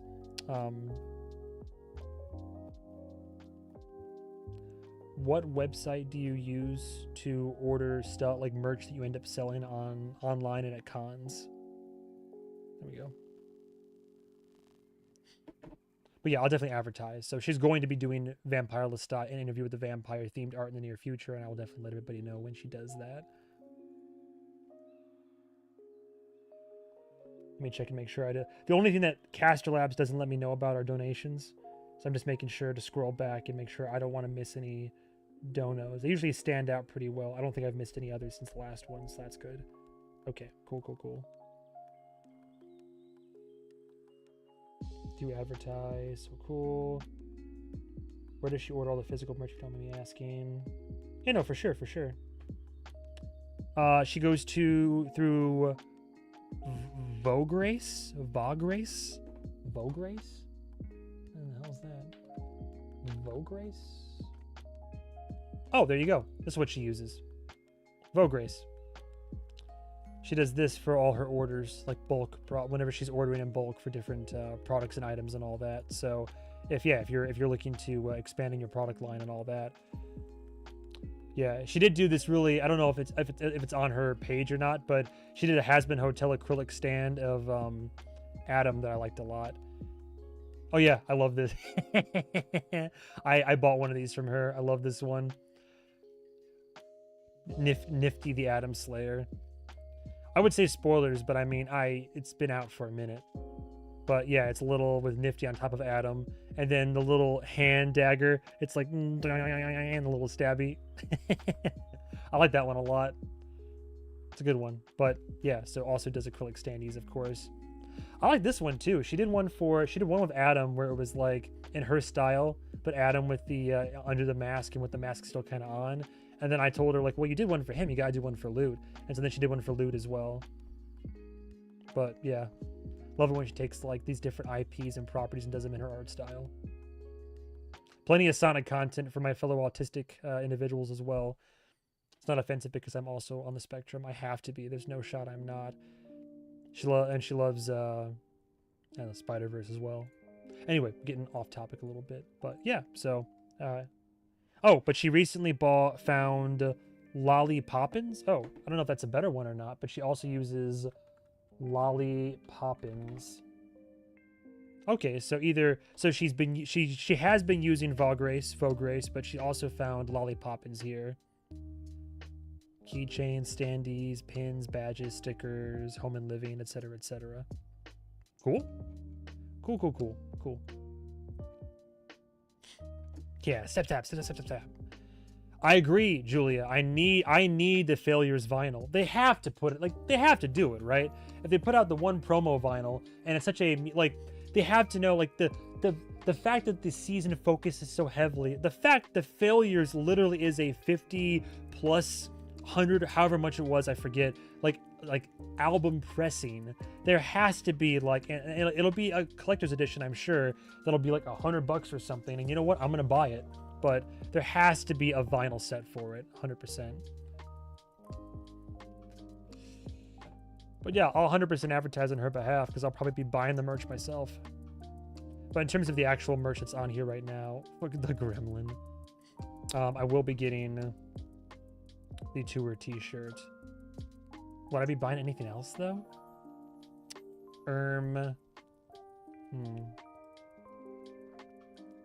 Maybe the roadie tote, maybe. We already have so much art up in our house. Dare I buy another poster? If I bought a poster, it'd be one of the fan, it'd be one of these, it'd be one of the fan art prints. It'd have to be. I thought it was so goofy the AMC logos on the Spotify album cover. Yeah. They gotta remind you, this is an AMC show. Don't forget who signed the checks. Imagine you buy a Failure vinyl and get a random collectible one. Well, if it's anything like, dude, Hazbin Hotel Season 2, and, well, Taylor Swift did it more egregiously, but Hazbin Hotel Season 2 did something similar, where when the, man, it might be on their Instagram page, actually.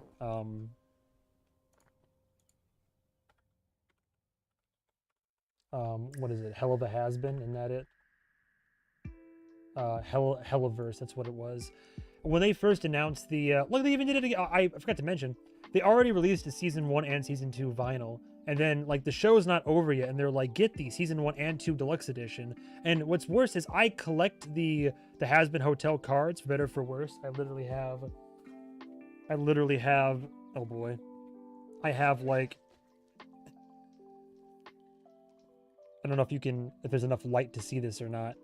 I have, like, literally, all these are just the foils alone. But I collect the art cards because I love the artwork on these a lot. You can barely see it, but anyway, I got a whole book of the cards, and so I've shelled out a little bit too much money for some of these. Point being, there's a card you can only specifically get if you order. I already have the vinyl of Season 1 and Season 2 respectively, and they're like, oh, buy the collector's one and you'll get the Quack-Along card, and it's the only fucking way to get the Quack-Along card. I'm just like, well, fuck my life. I'm not gonna spend $80 for one card. I can't do it right now. Can't justify it. But that being said, when they announced Seasons 1, they announced the Season 2 vinyls, they did what you're suggesting with the whole, like, the random vinyl thing. It wasn't random, but they announced it, and then they said, it might not be on here. They basically said it's the vinyl's the same, but the color and the design based on what retailer you buy it from, it'll be different. So I ended up buying it from like see what I mean? The Vox Tech kind of splatter right there. That was the Amazon exclusive lenticular right there. But that's how they get you. Yeah, this was it. So when Hazbin Hotel Season 2 put out their soundtrack announcement, they said, oh, store exclusives, the red, they have one for Valentino, one for Velvet, one for Vox. The one I ended up getting was the Vox Tech Splatter, which is an indie exclusive, so I had to buy it from like a local like privately owned record shop. But yeah, they're like, oh, here's the soundtrack, and we have 1, 2, 3, 4, 5 different variants of it. And then they put out another variant with the Vox lenticular afterwards. So to your point, I mean they're pretty, don't get me wrong. Oh, the cards? Yes, buy something. Type in your payment info. Yeah. I got to be careful what I'm looking up right now. Look, joke's on you. As far as my desktop goes, I've cleared out my browser history, so you know, well, the world may never know. Although, if you've watched my reaction content for a while, especially in succession, I think some people figured out some things about me. But anyway. Wouldn't want to cause any issues with the showrunners. Have to wonder what's in Sam Reed's contract for album releases. That's for sure. I've wondered the same thing. Doesn't he get paid as the artist, or does the money go to AMC? Daniel Hart. Good question. I mean, he's performing the music the music that's written, right? So if he's a performer, I'm sure Sam Reed is being paid for the performances, and perhaps he gets. But then for the music, right? Yeah, it's a good question. I think he would get royalties, would he not? Like Daniel Hart would be credited as the composer and as the lyricist and songwriter, as would perhaps, you know, some of the other writers, or maybe even Roland to an extent, Rollin. But with Sam, I would just assume he got paid up front based on whatever his agent negotiated, and then from that point it would be like it's got to be a royalty deal, right? Like royalties or residuals for all the replays online and such, and for, I mean, the fact that he's like, unless he just got paid a flat payment up front, could be some issues, could be the holdup. Yeah, but you say that, but they already put out one vinyl, right? Because they put out I have it in the other room, but it's that green, what is it? If I type it in, Vampire Lestat vinyl. There already is one vinyl through Lakeshore Records here. It's sold out now. I managed to snag one, but yeah, they already put out this one, so technically it has been distributed, like physically speaking. Granted, it's only 2 tracks, Long Face and Your Biggest Fan, but they've put out a vinyl. I'm so glad I bought it when I did. Shout out to Patreon for letting me know when that went live. But yeah, could be the holdup, could be the holdup. But yeah, if I bought any posters, it would be... I might actually I think I'd buy the tour t-shirt for sure from the main site, but then from this site, I have to get the San Francisco, and I kind of want it to be in crewneck form, kind of. Only a few bucks more for a crewneck anyway, unless it's a comfy crewneck. But if I bought a poster, it would probably be the maybe it would be Rest, maybe. Of all the one episode that fucked me up, and that made that episode was what galvanized me the most against Armand, because like the way I saw it was Armand trying to talk a guy into like letting himself be killed, or basically like talking himself into like, as far as my interpretation went, like accepting those suicidal ideations and thoughts of hopelessness and such. So definitely wasn't a fan of Armand after that episode. But anyway. Oh, or this one. Honestly. Is this website allergic to showing me an increased version, an increased size? But I like this one a lot too.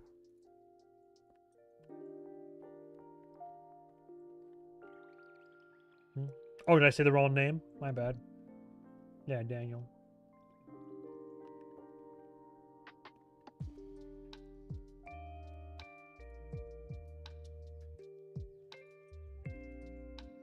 All right, still copyright free. That's good. This is Halloween Lo-Fi? You didn't say so. Any other comments I didn't get around to in this one? That's the same banana from Stream Start 3 hours ago. Bonad, you hush. All right, look, they make banana pudding out of old bananas. It's just been chilling here. It's still good. Like, leave me alone. Guy can't even eat a banana in peace. I'm like, no, I just can't. I'm just trying to live my life.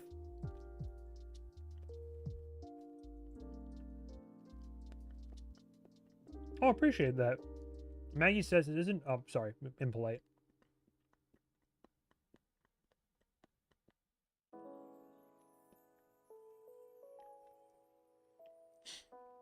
Maggie says it isn't Vampire Lestat related, but just wanted to validate you on that loaded heated rivalry comment. Using painted nails as a derogatory descriptor while also enjoying a progressive LGBTQ+ show is very odd behavior. Funny enough, there's a minor scene in the sequel book where Ilya does have his nails painted, something this person will have to contend with if it's included. Yeah, for real. I'm just, in retrospect, that comment's just more odd to me than anything. Jacob talking about Paul coming to Lestat. Oh, sure. I cried when I read that the first time.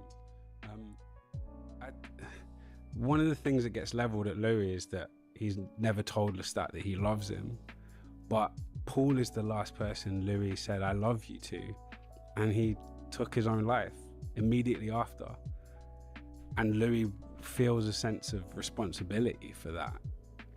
And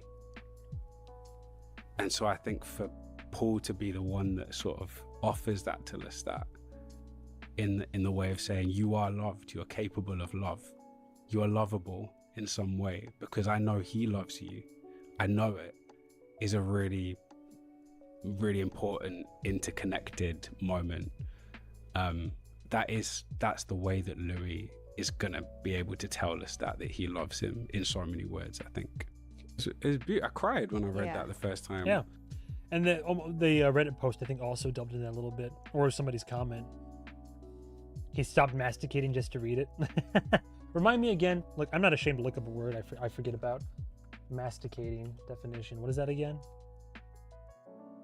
The formal or scientific act of chewing. Stop chewing to read that. Yeah. Very funny. I had a feeling. I think I've heard mastication used once or twice. I would imagine Sam is probably getting paid in a similar way to a Broadway actor on a cast album. Not that I know how that works either, but that's my assumption.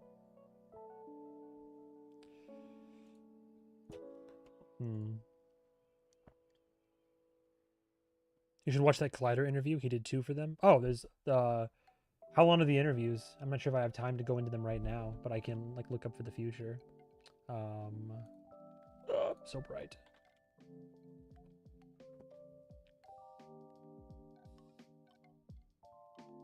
It's always so interesting. Oh, I see that. That it's 6 days ago.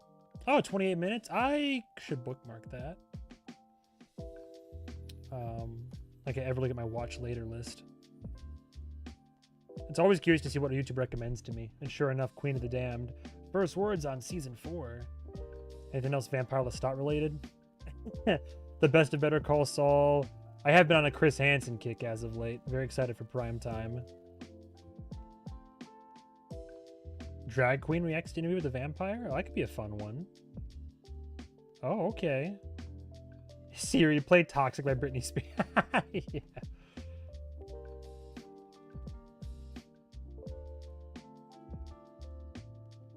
Hello? Auditioning for this, what was the moment in your audition? I mean, this is a room of actors, so everyone's been on an audition at some point where you knew, like, I got this role. No, I don't think. Do auditions ever work like that?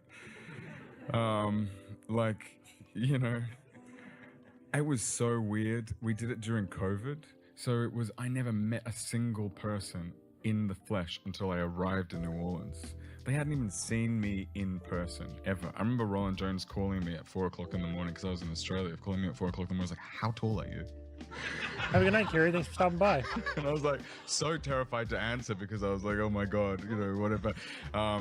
But yeah, we did Zoom or chemistry reads, Jacob and I. And so we were testing with other actors via Zoom, which was just so horrendous.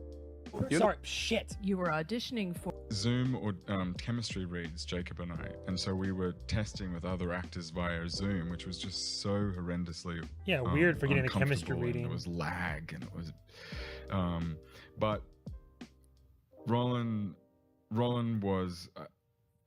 was calling me and Jacob because I think he knew that we were our favorites to play the role through the process. So he was calling and saying like, keep going. I know this is hard. I know this is weird. Like, so that gave me a little bit of hope because I did all of the auditions at like 4 or 5 in the morning, you know, because I was in Australia. So you were auditioning Nice. It's cool to watch the behind the scenes stuff like that. I'll do reaction videos for the Collider stuff at some point in the future too as well. Yeah, thanks again, Carrie, for coming by. Because I know how tall Lestat is supposed to be. Oh no, he's gonna start scrolling shorts. I know, I gotta cut myself off. I can't do this the rest of the night. Honestly though, this is kind of what I like them like these. Every time that I've ever done a retrospective stream or a prep stream for a show, which I've done a retrospection for Succession as a series. I've done a stream for prepping for Severance season 2, prepping for Lestat season 3, and now a retrospection for season 3 and the show as an entirety. It always starts as, oh, I'll go in and I'll read comments, and then it ends up, I kind of like this vibe more of just like ask and answer. People ask me what I thought, I ask them what they thought, I kind of go through. This is the time of any time where like if you're ever throwing random little suggestions my way for like quick reads or clips or anything that you wanted to pick my brain on, or we can dive into that's like short form conversation. And these end up just evolving into like a chill hangout, basically. I love this shit. And then people can like watch it back later and then put my ass on 1.5 times speed on their commute, which is, I'm not saying that derogatory either. There was a comment earlier, I thought, love Sam's voice. Somebody said, I'll hop in with my Broadway knowledge. Each performer gets paid a week's wages for 1 day of work on the cast album, and they record the whole thing in 1 day. Oh, well, that's kind of wild. So Broadway actors don't get royalties for cast albums. Interesting.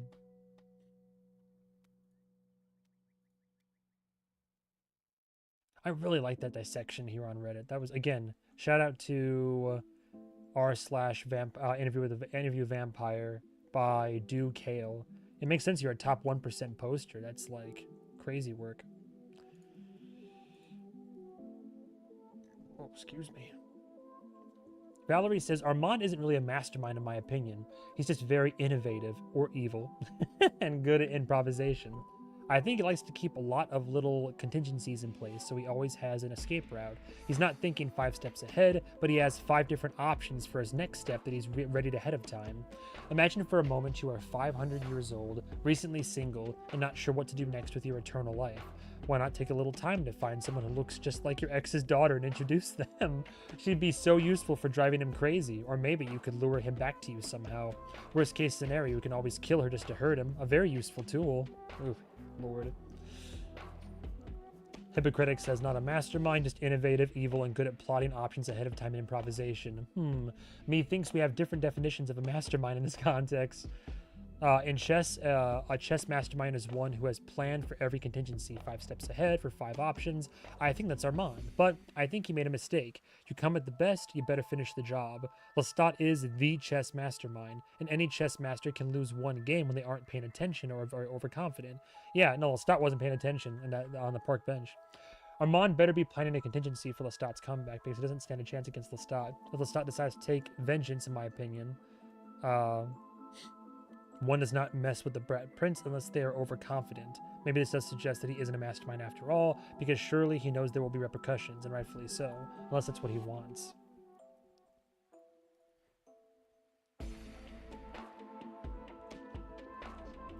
Alessandra says, I really enjoyed this season overall, and I'm very excited to see what they'll do next, but I can also understand some of the criticisms, like the lack of flashbacks. I particularly love this episode, and I really like the fact that it was mainly character-driven. I've noticed this is still on 7? I think it is still 7. I've noticed they referenced Dante and his Divine Comedy a few times in the show, so as an Italian who studied a lot in school, I have to say I found many connections to it in this episode. First, we start in the Inferno. We get the lawn table with Lestat confronting the people he loves the most, his muses/failures, who represent the souls he damned by giving them the dark gift and the souls who damned traumatized him. Then we slowly shift to the Purgatory, that Dante depicts as a mountain with 7 levels, one for each of the deadly sins, where Lestat atones for his own sins by acknowledging and apologizing to the people he killed, turned, or traumatized. In the end, we get Paul, that I interpret as Beatrice, Dante's muse and beloved, a spirit that guides him through paradise but leaves him before he meets God. Here we have Paul getting to Lestat moments before he dies, reassuring him about Louis' love, and that with that, he helps Lestat understand that maybe he wasn't fully a failure because there is someone out there who truly loves him. Yeah, speaking of the soul, that's one element I'm curious to dive back into on my rewatch, is that conversation that Raglan James has with Daniel in the bowling alley, talking about like the soul and how that kind of piqued Daniel's interest as well, and their whole idea of like, oh well, the world's going to end, so at the very least we can do is trying to help guide it on a path that will benefit us and our shareholders or whoever in the end times. Armand just does the most unhinged things possible, but being unexpected is what makes him seem like a mastermind. I may have misread it, says Supple, but pretty sure originally the user called him a mastermind. Then maybe edited it. No, I mean, in the comment, they say, oh, I see. Armand isn't really a mastermind. He's just innovative. Well, normally they say if they're edited, right? I don't think they, maybe it was I think it's when you came back, you said not a mastermind, just all these things. Sounds like pretty like a mastermind to me.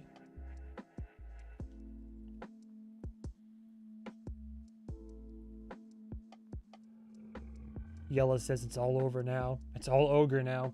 Armand, yeah, my baby has a few special interests. When Rollins said quite seriously last year, you're getting the full gremlin, I was worried, and I'm really happy with how they handled it. I had honestly expected something worse. Looking around social media and seeing people pigeonhole him as a one-dimensional psychopath is truly reprehensible. Don't get me wrong, Armand is a psychopath, but here you get a rare kind of insight over the course of 3 seasons, and how did it come to this? Look at one of your favorite shows, Mindhunter. You have these bestial serial killers here. They have their backstories, but they're limited to a single human lifetime. Then take Armand. He was in a brothel from age 12 for years, and it certainly wasn't like the Azalea, only to be bought by Marius afterward for specific purposes. It's an endless cycle of abuse that didn't just harden over years, but over centuries. And you have to factor in that there were no support systems for centuries. To me, Armand is someone who, even with modern therapy methods, would never reach a healthy place. Unlike Louis and Lestat, where I think, okay, go to couples therapy for the next 50 years and maybe we'll make progress. Does that justify Armand's actions? No, but psychologically, he's in a different league, one so profoundly altered that to him, his actions feel right and devoid of remorse. And that's despite knowing he's causing harm. And Assad's brilliance was jaw-dropping. I mean, they've always switched between accents, but the way he flipped back and forth here, from Armand's accent to a full-blown British Regina accent, was magnificent. The final part where Louis apologizes hit me hard, going to the Arun plane and speaking with him. Phew. That's something that needed to be unpacked. You also have to factor in when in the past they visit this plane. It's extremely interesting. Furthermore, the reaction you have to Lestat regarding his failures is pretty much the same as mine or anyone's regarding Lestat in The Vampire Lestat, the book. He describes all the events that unfold and flagellates himself, and you keep thinking, come on, yeah, but just look at the circumstances. That shows that the series works. Even if it doesn't present the book's events in exact chronological order, that's always what I mean when I say they've captured the essence. And by the way, Paul totally got me. So did I hear someone say the season wasn't perfect? I've got my eye on you, movie man. Jokes aside, you feel like the back and forth is missing. Watch the season again, you'll get it. You just have to listen closely, ideally without distractions and with a bit of a buzz on. Oh, yeah, good point. Even though it's not a conventional interview, you get some really sharp back and forth moments in episodes 3 and 4. Lestat even says, I am not Louis de Pontdulac, and that's the key point. You have to work harder to follow it because we're no longer sitting in a quiet, controlled space. And more importantly, the person being spoken to isn't Louis or Armand, it's Lestat. For me, one of the most rewarding aspects of this whole series is how it constantly evolves, perspective shifts, and the script becomes increasingly dense and layered. I'd start to get bored if we had to set up similar to the first 2 seasons. I mean, agreed. And please don't get me wrong when I say this. Sometimes things come across the wrong way in text, especially for non-native speakers. But for someone who hasn't read the books, you have an incredibly keen grasp of it all. No, I appreciate that. That's why I watch reaction videos. Plus, you're capable of making huge strides in your development and shifting gears quickly. I certainly try to hold on for the ride, but no, I appreciate that. And like you said, you keep up really well and pick up a lot of things the first time around, but even so, that's only a fraction of what the series and this season in particular is all about. The show is designed to be watched multiple times because you only really grasp the significance of earlier episodes once you've seen the whole run. That's why, setting aside book knowledge, we're able to leave these kinds of comments. Most of us have watched the episodes 2, 3, or even 4 times before tuning into your reactions. It's like how Eric Bogosian described it, a puzzle inside a kaleidoscope. When you turn it, something new emerges, and you have to piece things together all over again. People often describe it as playing 4D chess. Yes, they are, but playing multiple games at once. I mean, I woke up the other day to find 400 messages in the spoiler chat from just a handful of people. Indeed. No, I appreciate that. And also, if you said, how did you put it earlier? You said, some things come across in the way I text, especially for non-native speakers. No, not at all. I mean, you're eloquent. It's always funny. Everybody says, oh, I hope I'm coming across the right way. And 9 times out of 10, whenever somebody says that, they're extremely verbose. Like, there's never any issues for sure. Seeing my comment there that CN tower collapses. I don't even know why. I thought it was random. It collapses every episode in the opening. Failure. Yeah, I noticed that on a rewatch. There's some stuff. There's some stuff that I have to comment on my rewatch for sure. I even went into the show again thinking like, what could I possibly add to it? And literally, I'll give you a sneak peek. Over the course of actually, you know what? If I was smart, I could save myself some recording time and go over my second viewing thoughts of the first episode now and clip this, and then I'll be all set for the edit. You know what? So yeah, I had 2.5 pages. So yeah, for the first episode anyway, Vampire Lestat, rewatching it. What did I say? Yeah, the airport hainer. So I there's some things. There's a lot of things I didn't clock on my first go around that shockingly I'm like really fully recognizing now. So I put in here, post-apocalypse is how the show starts. We're in the future. How much of the world's affected? We're at an airport hainer. Why? Also, I forgot the fact that it's an anonymous auction. And then again, they mentioned songs, like they mentioned that out of all of his recordings on the album, one of them was a song, "The Cycle of Baudelaire." Thought that was interesting. What else did I put? So I said the auction had the soul, and him. Auction has failures and blood. I forgot about the blood. I was surprised that Ragland had no interest in the blood, though I think of it as a though I do think of his episode 7 monologue for sure, is what I put in my notes. But I was surprised Ragland didn't have any interest in the vampire blood, but it wasn't until the historical aspect came into play that he then turned on his heels and reapproached the auction. I like how I noticed little things like a smirk from Armand during the bidding as him and Louis start to financially duke it out. Again, just him just kind of being like the whole thing. Hush says, I thought the same thing when I watched the uncut. There'll be nothing for me to left to comment on. Nope, wrong. Yeah, 100% I was proven wrong. I forgot. So the shooter, right? The shooter that ends up like trying to gun down, well, not trying to kill him, but prove a point. But what's funny to me is that I'm curious. So in episode 1, the shooter is there in the audience, and I know that he eventually finds the real Lestat out back, not being fooled by Yarda. And it's like, I know what you are. But I put in here, he seems to be enjoying the song. He seems to be vibing in the concert. But I put in here, is the shooter doing so ironically?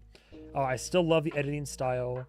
Oh yeah, I said maybe the shooter was eventually radicalized. Like maybe he started off as a fan and was, I know you're real. And then started to come along to a thought process of, oh, he's real and I know it. But maybe that's not a good thing. But yeah, he's in the crowd. I put in here, Larry's been hated on since episode 1. Poor Larry. I still think Salamander's casual blowy in the makeup room was hilarious. Regarding dialogue, I love all the little asides just in general. Just it's a mile a minute, and I love all the asides from Lestat, from people that are nearby. All the dialogue is like sharp. It's like funny. It's relevant, prevalent, etc., etc. I really noted Lestat's yearning while texting his mother. I put in here, Daniel is in fact in denial regarding his transformational trauma. Lestat keeps trying to throw that up in his face, and Daniel's like, I'm doing fine. And like, no, Daniel, Danny boy, you're not.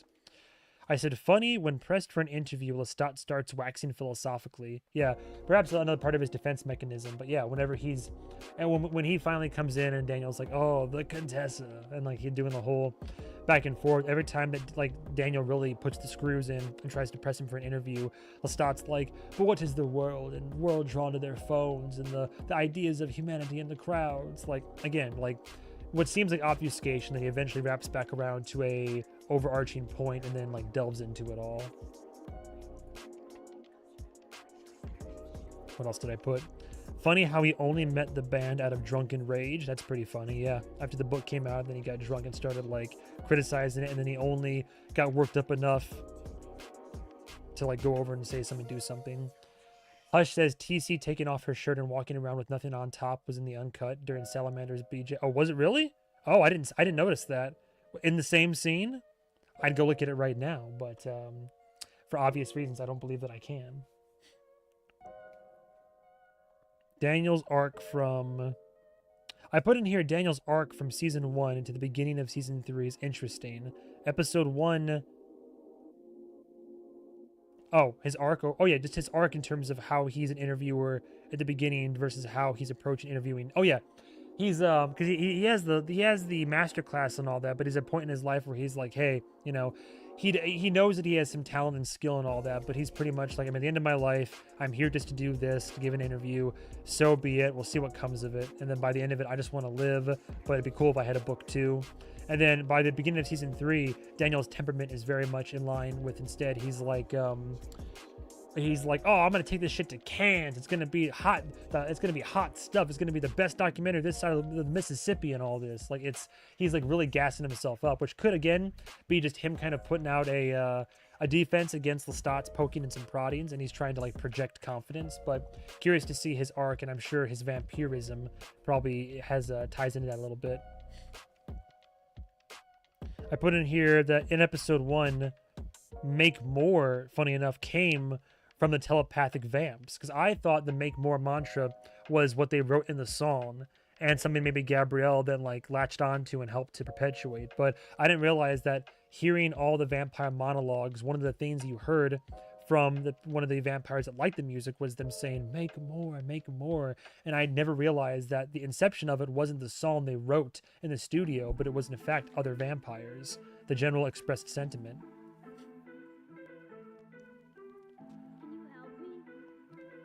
Julia says, I just noticed Armand walks into the diner where Fraudio works in episode 4. She looks off to the side just as Louis shows her the laptop, and the gremlin walks right behind. What? No shot. Oh my god, I gotta pay attention. Oh my god, the little details. That's crazy work.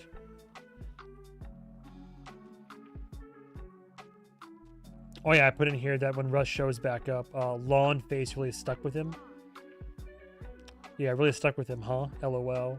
Or them? Did I put them or him? I'm already forgetting. I want to make sure I have the right pronouns here.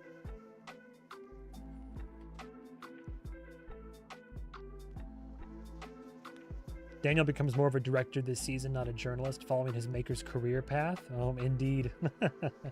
I took pride in the aesthetic of it all. Hello. Oh yeah, I had a question in here. So, I'm curious. Are the early blackouts in season 3, episode 1, are they just from within Lestat's mind? Like the tower that collapses when he's having to go through the Magnus trauma? Or are they actually happening? Because the blackout happens, and you hear people outside react to it, and he texts his mother and says, oh, the rapture is descending upon Detroit because of the power outage. But I'm thinking to that scene when he's driving around and the tower goes down in the background. Oh, that was Bruce's coven? I think Raglan says the blackouts were attributed to Bruce. Oh, that's right. I'll probably see that on my second viewing of the episodes. Oh yeah, the Fang gang. We are the shadows of the night reborn. Lord. Fang gang. Black Licorice. I said from meeting to performance. Oh yeah, I now clocking that Baby Jenks was pre-drugging herself. Lestat. Oh yeah, I put in my notes simply Lestat forehead veins. His forehead veins were quite prevalent. Oh yeah, the Tooth Team. Ah yes, the Tooth Team. That's right. Russ used they, them. I appreciate the clarification. I feel ashamed for putting the wrong pronoun in my notes right now. They, them. That's right. It's respectful. Ah yes, just like keeping one's dialogue to a minimum in a urinal. Oh yeah, a question that I still have and I'm still curious about. So I still love the moment in the scene where his where his music overtakes him, knocking loose the memories, and so the muses, his trauma begins. But afterwards, Baby Jenks in that scene in the green room out back, I'm still curious, is it actually her? Or is it just a projection his mind and his heart like conjures up, like through her blood? Because it's personalized enough. He barely knows this woman, but he drank her blood. So it's still personalized enough where it has her mentality, her temperament. But the way she talks about things, about what could happen or transpire, almost seems like a prophet. And then she says later that, like, you know, I saw his soul and he saw mine. But I still figured Baby Jenks, like, because he drinks the blood and has all these drugs, this cocktail of drugs within his system, I was like, well, this is just him seeing some shit. I heard someone's. Oh, right, it's her soul. That's right, because he mentions it later and he says, I saw my first soul, doesn't he? That's right. He says, when I saw my first soul. So he sees her soul. So, but then she sees his too, because what he's saying is a reflection of, like, his own internal monologue and such. I believe Lestat is seeing her soul and she sees his. She was on the brink of death, right? Because she was about to OD. So they do see each other's souls, and so by extension they like see. So it's like a reflection of each other's souls, more or less. That's right. I thank you for the reminder. I completely forgot that was clarified, in fact. And then she said, yeah, and then, well, I think it also is partly her, because then she says, they coming, oh, they coming. You'll know. So that also, like, implies it's the Fangane on their way to try and kill him. So it actually was her then. Yeah, because she says they coming. Von Odd says, just watch that scene in season 4 and what, episode 4? It's Louis' it's Louis' reflection in the mirror behind her. Oh, okay. So it's not Armand? After her boss screams at her. I see. I'm not watching it right now, but I'll have to go back and check myself. Oh yeah, I thought it was pretty funny when Lestat refers to the injuries he suffered at the Hotel Dracula. The fact that he says, oh, a broken orbital. And I'm like, that's it? Like, aside from some cuts, bruises, and scrapes and all that, the fact that he only has a broken orbital is pretty impressive. Also, hilarious detail, by the way. I don't know if I can, you know what, I'm tempted to pull it up, but I wonder if I can just find it on my own. Vampire Lestat, episode 1, red carpet. No, I'm not gonna find what I'm looking for. I'm looking for the actual clip in the episode. Vampire Lestat, band, Dracula's daughter, red carpet.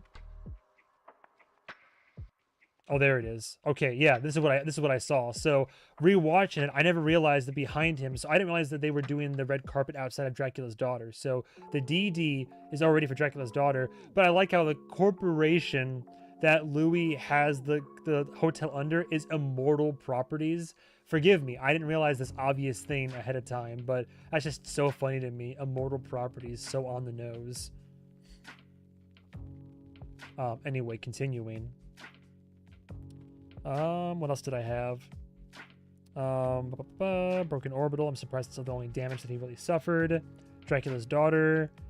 Yeah, it was interesting how they said, oh, it's the grand-ish opening. I'm like, what interesting timing that this grand opening happened right as he's like going on tour. Then my other question is, and this might be another obvious question, is Dracula's daughter in name a reference to Claudia?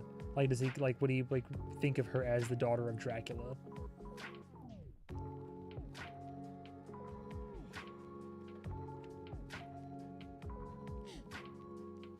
I thought it was interesting that Lestat refers to, he says, my past is a, quote, new groupie that is along for the ride now, as we know.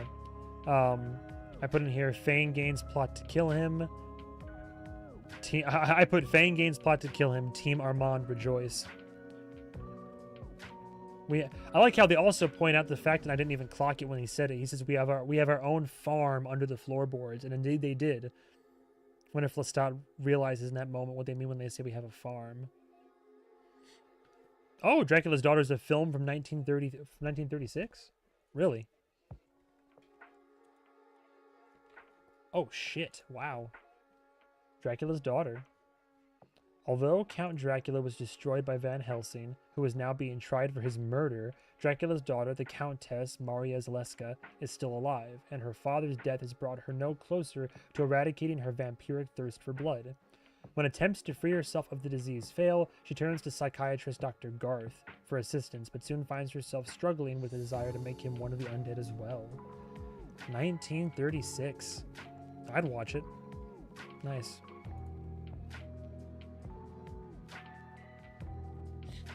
Moving on. Funny how. Oh, I did think it was funny how the Fane Gain vamps they mimic each other's pose. At the very least, those two main ones. What we have Russ and we have I forget the other guy's name, but the fact that they square up together and then they're just like, or whatever they do with the whole like the knuckles, or they just keep on mimicking each other's like movements, like moving together as like a unit basically. The movie has lesbian implications also. I watched it and it's honestly not amazing, but the lead performance is enchanting. Nice. Dracula's Daughter is also an actual alternative club in Toronto that they discovered while filming and wanted to include. Production reason, not in-universe explanation. I see. A vampire bar. That's pretty cool. Have to go there someday. She never even watched the original Dracula until decades later. What, the actress who played Dracula's daughter?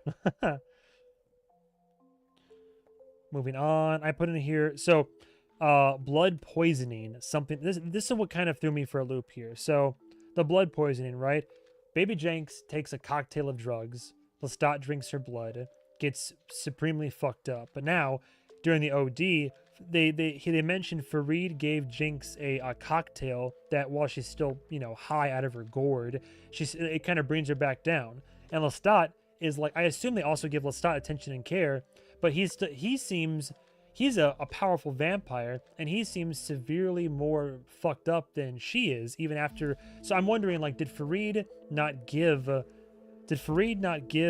Lestat like the same, or like the vampiric equivalent, or is he just like more prone to it? Or when they say blood poisoning, was there something extra in there with the drugs? I was just it was just interesting to me how even after Fareed's intervention and Lestat getting the care, and like him and Baby Jenks getting the care and all that, I was surprised that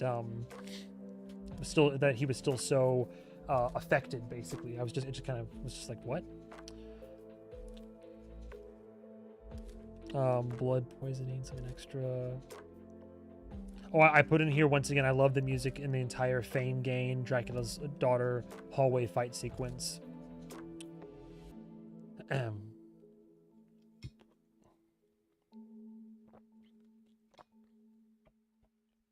What else did I put in here? I'm trying to leave room for answers to my previous question before tumbling over to the next one.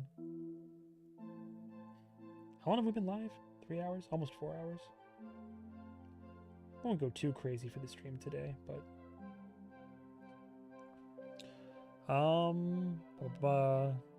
we're still on the whole. I'm glad we're doing investigative journalism right now. Daniel Malloy would be proud of all of you, by the way, looking into this like possible Armand sighting.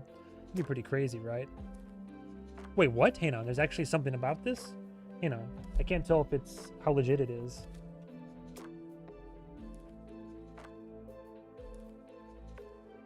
A woman does walk behind him before he shows him the laptop, and after the laptop you just see Luby's reflection in the mirror. Got a screenshot. That's what I recall. I paused a lot during those scenes, so I was shocked that I would miss an Armand sighting. Just checked, 1934. It's like 2 frames. It's the same trench coat he's been wearing all season.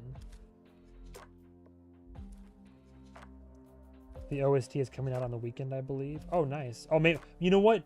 That'd be good for marketing, right? That'd be a good is like the same day that the concert is put out, AMC uses that moment to have a little ad spot in there and announce that the vinyl's being released too. Oh, I see. We're arguing whether it is Armand or not.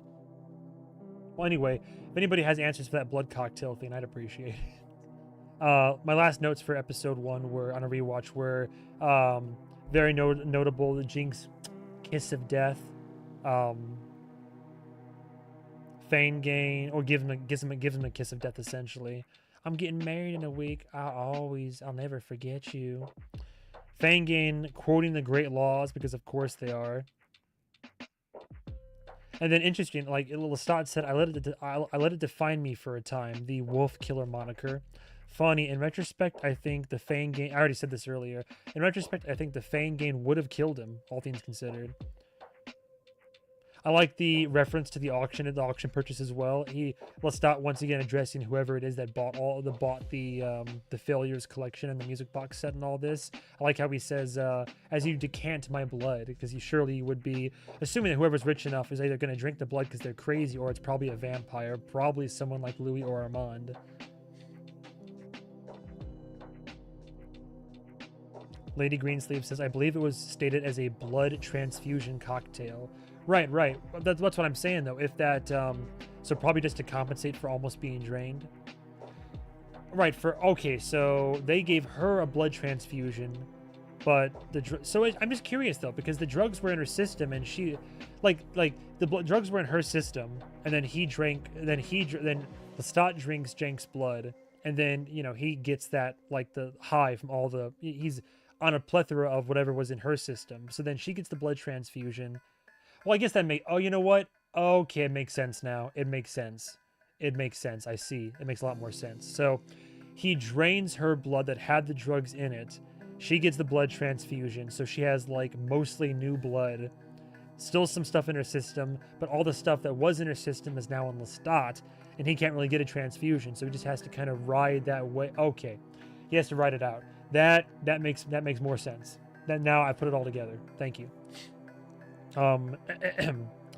Also, very fitting as well, I noticed that the fact that what he's selling at the auction is a music box, considering the fact that after the unfortunate Nikki situation, and when he travels, and then the Théâtre de Vampires going over his story, talking about how he brought the music box with him.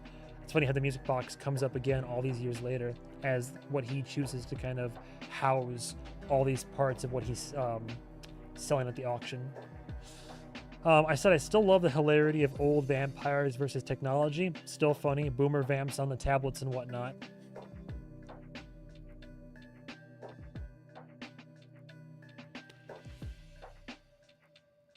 Interesting. Well, I'm curious. I forgot what my note means in here. I wrote the quote was top shelf. So says Eric. LOL. Oh, he calls himself as such, maybe top shelf investigative journalist. So says Eric. I don't recall what I meant by that. And then I put in here the last one. The first kill Lestat made after New Orleans was what the song Black Licorice is about. But I'm trying to remember who the first kill was. Was it just somebody he was hunting? Was it something of major significance? I don't quite recall. Oh, and I put Danny plus Armand equals spiteful. LOL. Yeah, both are very spiteful people. And those are my main notes for the rewatch. So more stuff that I caught, questions that I had, clarification that I've received either watching the episode or since then. But yeah, so I'll edit that into Darkwave's reaction, of course. But rest assured, she has started recording her reactions to Vampire Lestat. But just keep in mind that I'm doing over 5 shows right now on Patreon anyway, and some of those are going to start making their way to YouTube. Though if you're unaware, if you're on YouTube and not on Patreon, I may or may not have started the newsreader as well, so that may or may not be currently in the process of being edited for YouTube. So, oh, that's right, we don't meet Black Licorice Kid, who was killed until episode 7. That's right, I didn't clock it. I forgot all about that. The Black Licorice victim was in his episode 7 Mind Palace. He was the teenager with headphones around his neck eating black licorice. That's right. Now it all... Okay, see? Rewatches. It all comes together. Sometimes it's funny because I'm watching these shows, and if it's intense enough, I'm so caught up in the moment to moment of what's literally happening that I'm not always clocking all the previous references and allusions and all the... Appreciate the clarification regardless. Well, I don't know. I feel like I'm not going to have a super long stream tonight. My throat's getting a little bit sore, but also I technically haven't had dinner yet tonight. I'll give it another 15-20 minutes, but if there's ever a time, I love when people use Mind Palace. I love the conceit of the Mind Palace in general. Why not? If you haven't seen Alan Wake 2, we're playing that, and the Mind Palace technique is being utilized 100%. But I do love Mind Palace. But do you mean you love when people use the Mind Palace in terms of conversation, or just the practice of a Mind Palace in general? Ever-present Sherlock reference? Yeah, for sure. No, I like the Mind Palace.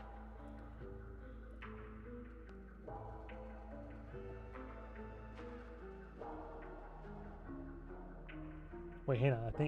I think you're right. Hair straight missed opportunity. Huh? What's that to say? Oh, the hair. I see. I see. For the scene where in the diner. I gotcha. I'm trying to catch up on the Alan Wake 2 streams. Yeah, I love Alan Wake. I'm so excited for Control Resonant.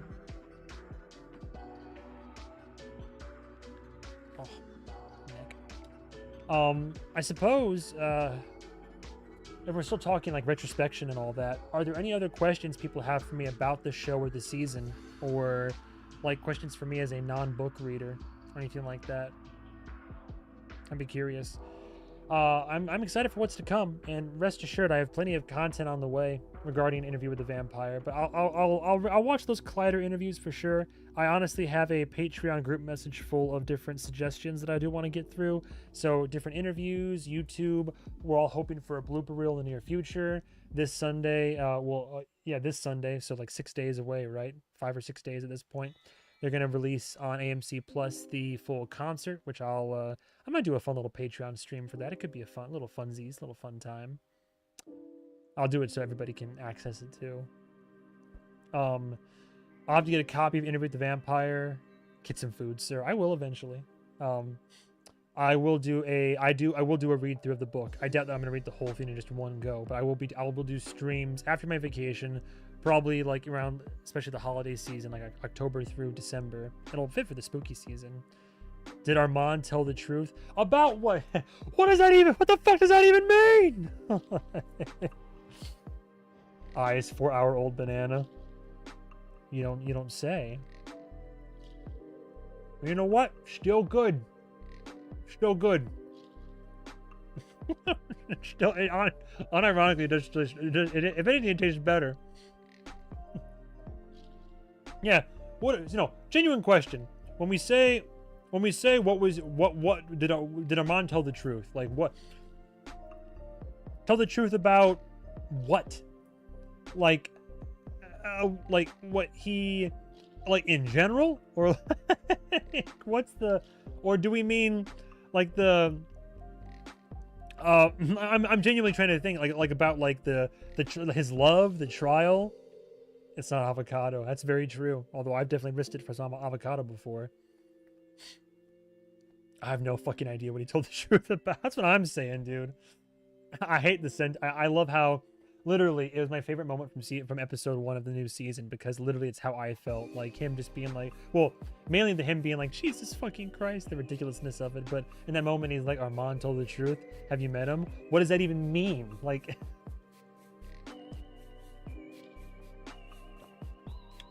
the fact that Louis asked him to erase Louis's mind after San Francisco, I don't even know. Yeah, but how is that? I mean, the question should be, is Armand right? Did he do the right thing? Like, is he in the right? Like, you could make that argument, but to say he told the truth, it's like, what does the public think he's? What in the book? Like, what is he like? A weird thing to make a slogan about, for real. Sorry, I saw another question come through. Another question. What was my favorite song? What was my favorite song? What was my favorite song? What was my favorite song? I'm tempted to go with...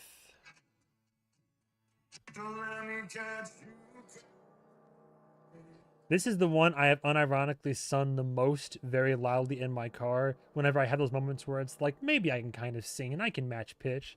I'm just like, don't tell me the spell is breaking. But I like Biggest Fan a lot.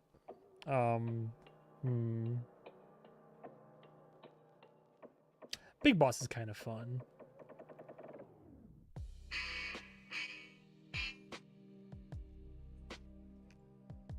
Nah. Oh, I do kind of like Cabbage.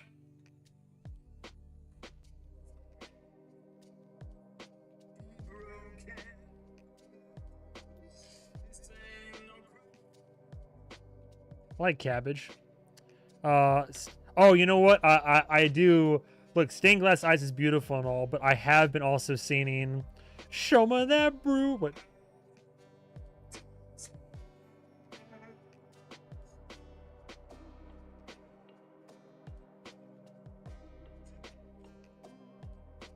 great. I want it all. I am the meteor. Above it. Like, yeah, it's great stuff. Um,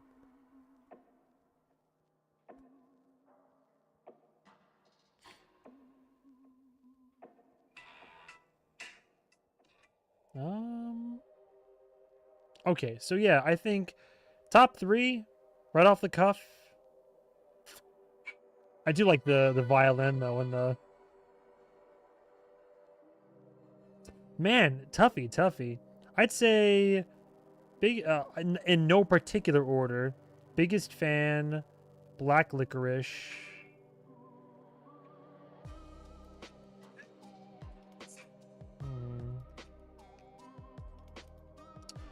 In no particular order, your biggest fan, Black Licorice, and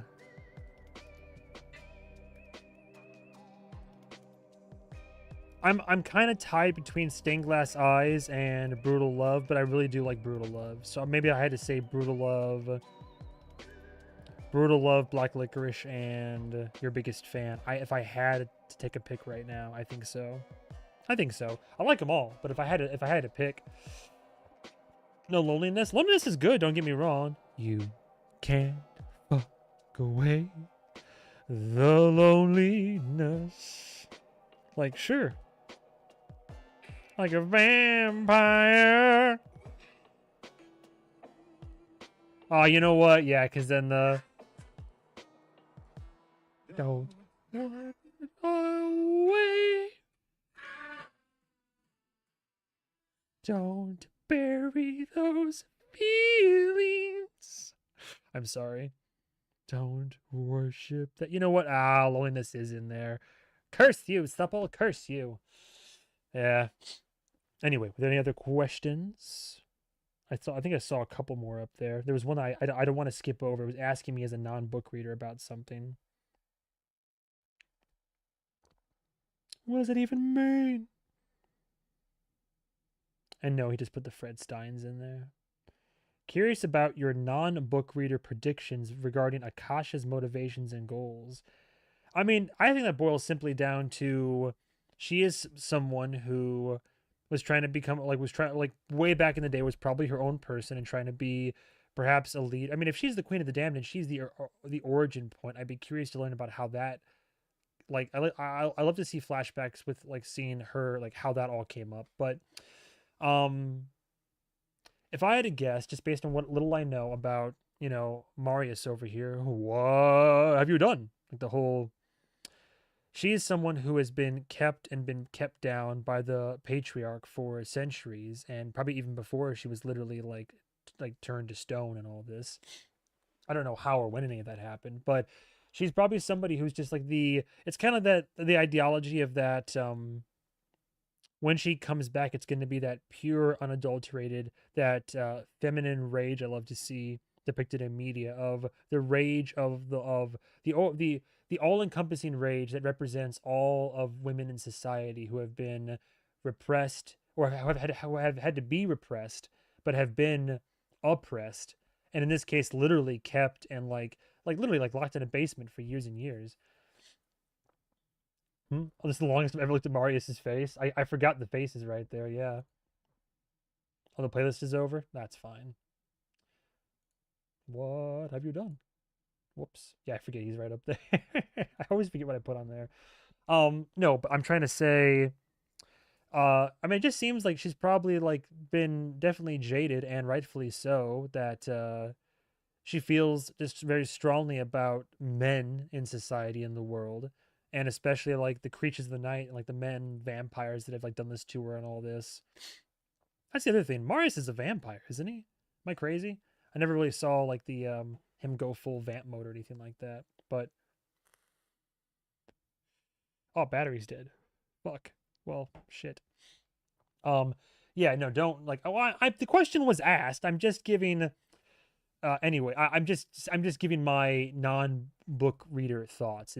That's my guess is she's back, and she if I had to be extremely reductive, I would say she's gonna come back. men are evil, which is true. I think a lot of them are, and not to be ableist or anything like virtue signaling, but I trust women due to my own lived experience, both growing up but also in reality and life and all that. I trust women substantially more than I trust men. Not to say there aren't bad women out there that have hurt me, which there have been.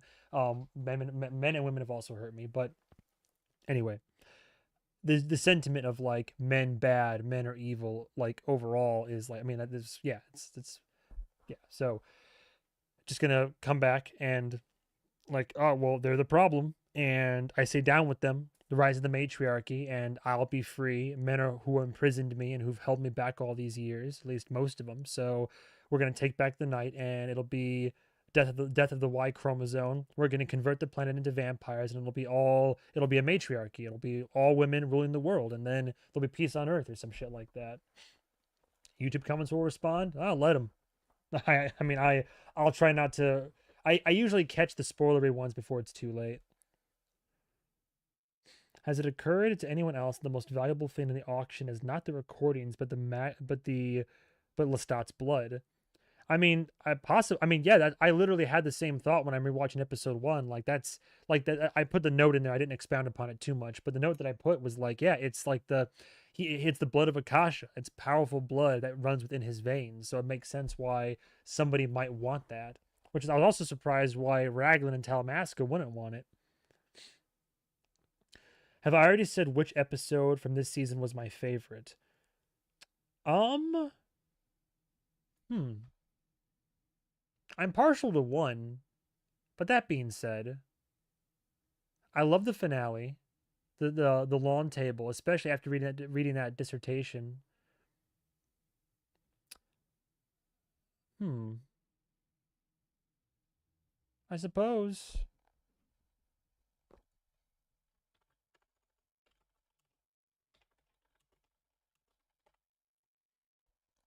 Hmm.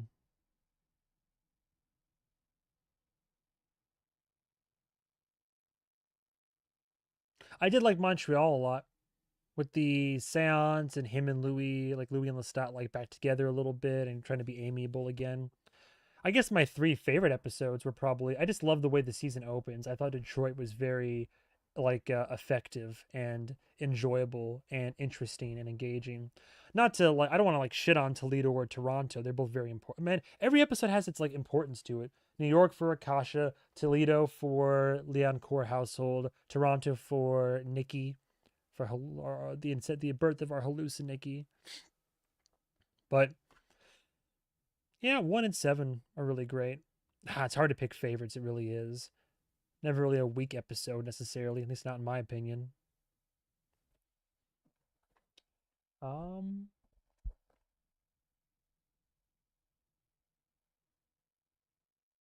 I don't know what it says about me, says Julia, that your biggest fan and when I call out your name are two of my favorites.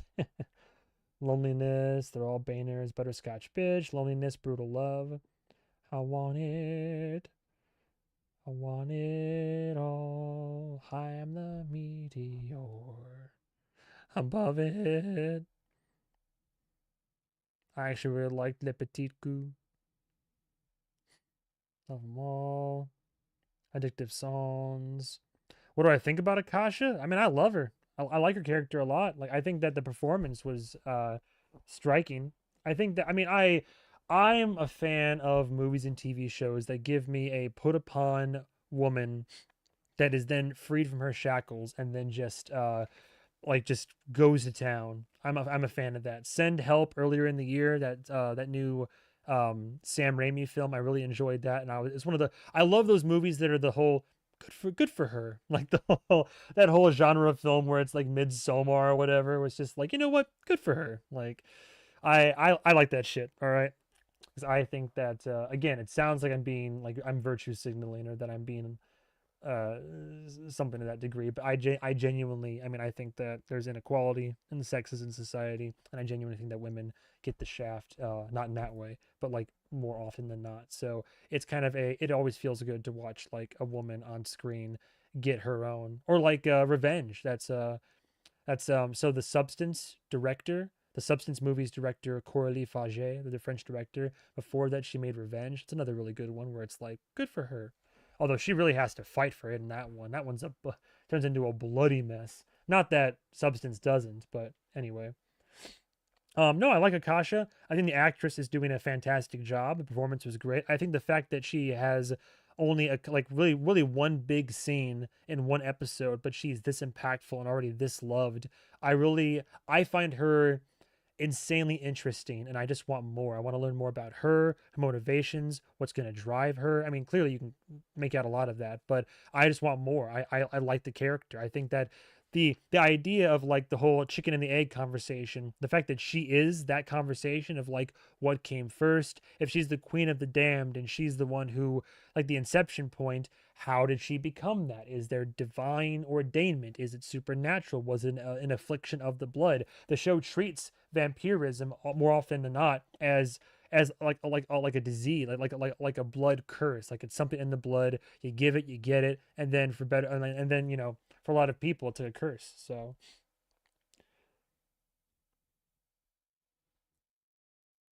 Akasha's whole backstory, and I missed some stuff.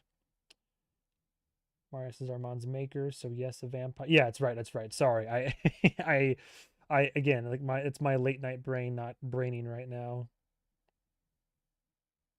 Did I miss anything else? Akasha's whole backstory could be adapted as a whole series. Oh, I'm sure. Maybe Armand made himself a vampire. Oh, that little freak would, wouldn't he? If they don't pull their punches when adapting Akasha for season 4, comes the year of our Lord 2028 with all the gender politics, I will declare this the greatest show on earth. Yeah, I hope they don't pull the punches.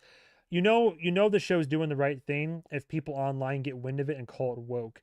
And I'm sure people already call like Interview with the Vampire woke, but somebody's doing a good job of giving women or different like minorities or like sexual orientations. If a group is being given proper attention and care in media these days and it gets called woke, that they've done their job properly, because that just means that they're getting the fucking incels upset. I'm obsessed with Plastic Fiends. Spotify the other day was like, do you want to know how many times you listen to Plastic Fiends? I was like, why don't you just not tell me? People are saying, yeah, six. I do love six. Montreal's great.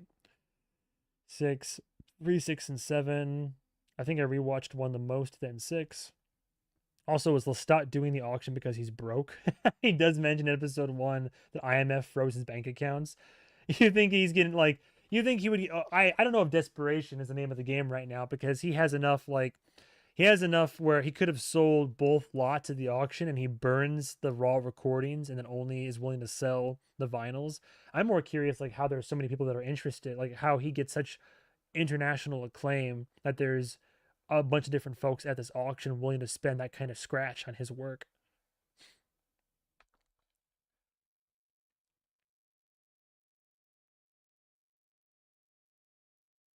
Uh-oh. No, wait, now you've actually got me second guessing. Have they confirmed Armand's maker by name yet in the TV series? Interesting. I know nothing, Jon Snow. I'm confusion.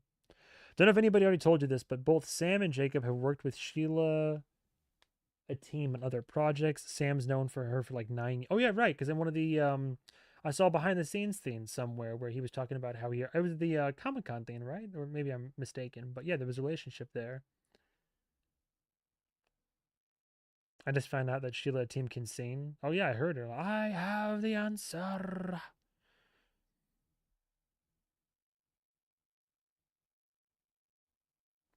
I'm sure Roland said his favorite song isn't even in the season, so maybe need to have the concert. Oh, unless there's more songs in the next season, could be.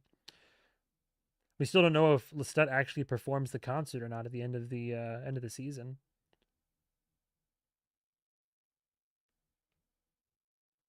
Well, anyway. What else is there left? I mean, overall, my retrospective, I've already put in like a lot of pros, a lot of cons, without getting into a deep dive for each and every single episode, which I've been kind of just like stream of consciousness and addressing comments and like going, did Gabs name Mario specifically or just your maker? Oh, so now we're wondering about actual makers and fledglings. Overall, like I said, my overall retrospective thoughts on the whole, I I loved the season. I loved pretty much everything about it, but I do have my gripes, my nitpicks, and when comparing to the other two seasons, um, while it's still great and I like the tonal shift and the different vibes and just the choices that are made and how it kind of like comes into its own with Lestat as the headliner, I it's hard not to love the first two seasons more, especially two. I don't know if I could rank them just yet right now. Hmm. But yeah, I liked it more than I didn't like it, and as a non-book reader, it's how I feel. I'm curious. I'm very curious if and when I start. Well, I shouldn't say if. When I well, if when I start reading the actual books, if I'm going to feel differently about the show. I mean, I'm gonna go in with the bias if I adore the show and big fan, and then I'm gonna read the book, and if anything, the book is gonna feel like the adaptation at that point, which is the unfortunate um, side effect of not having read them. But I'm curious to see how I'll feel.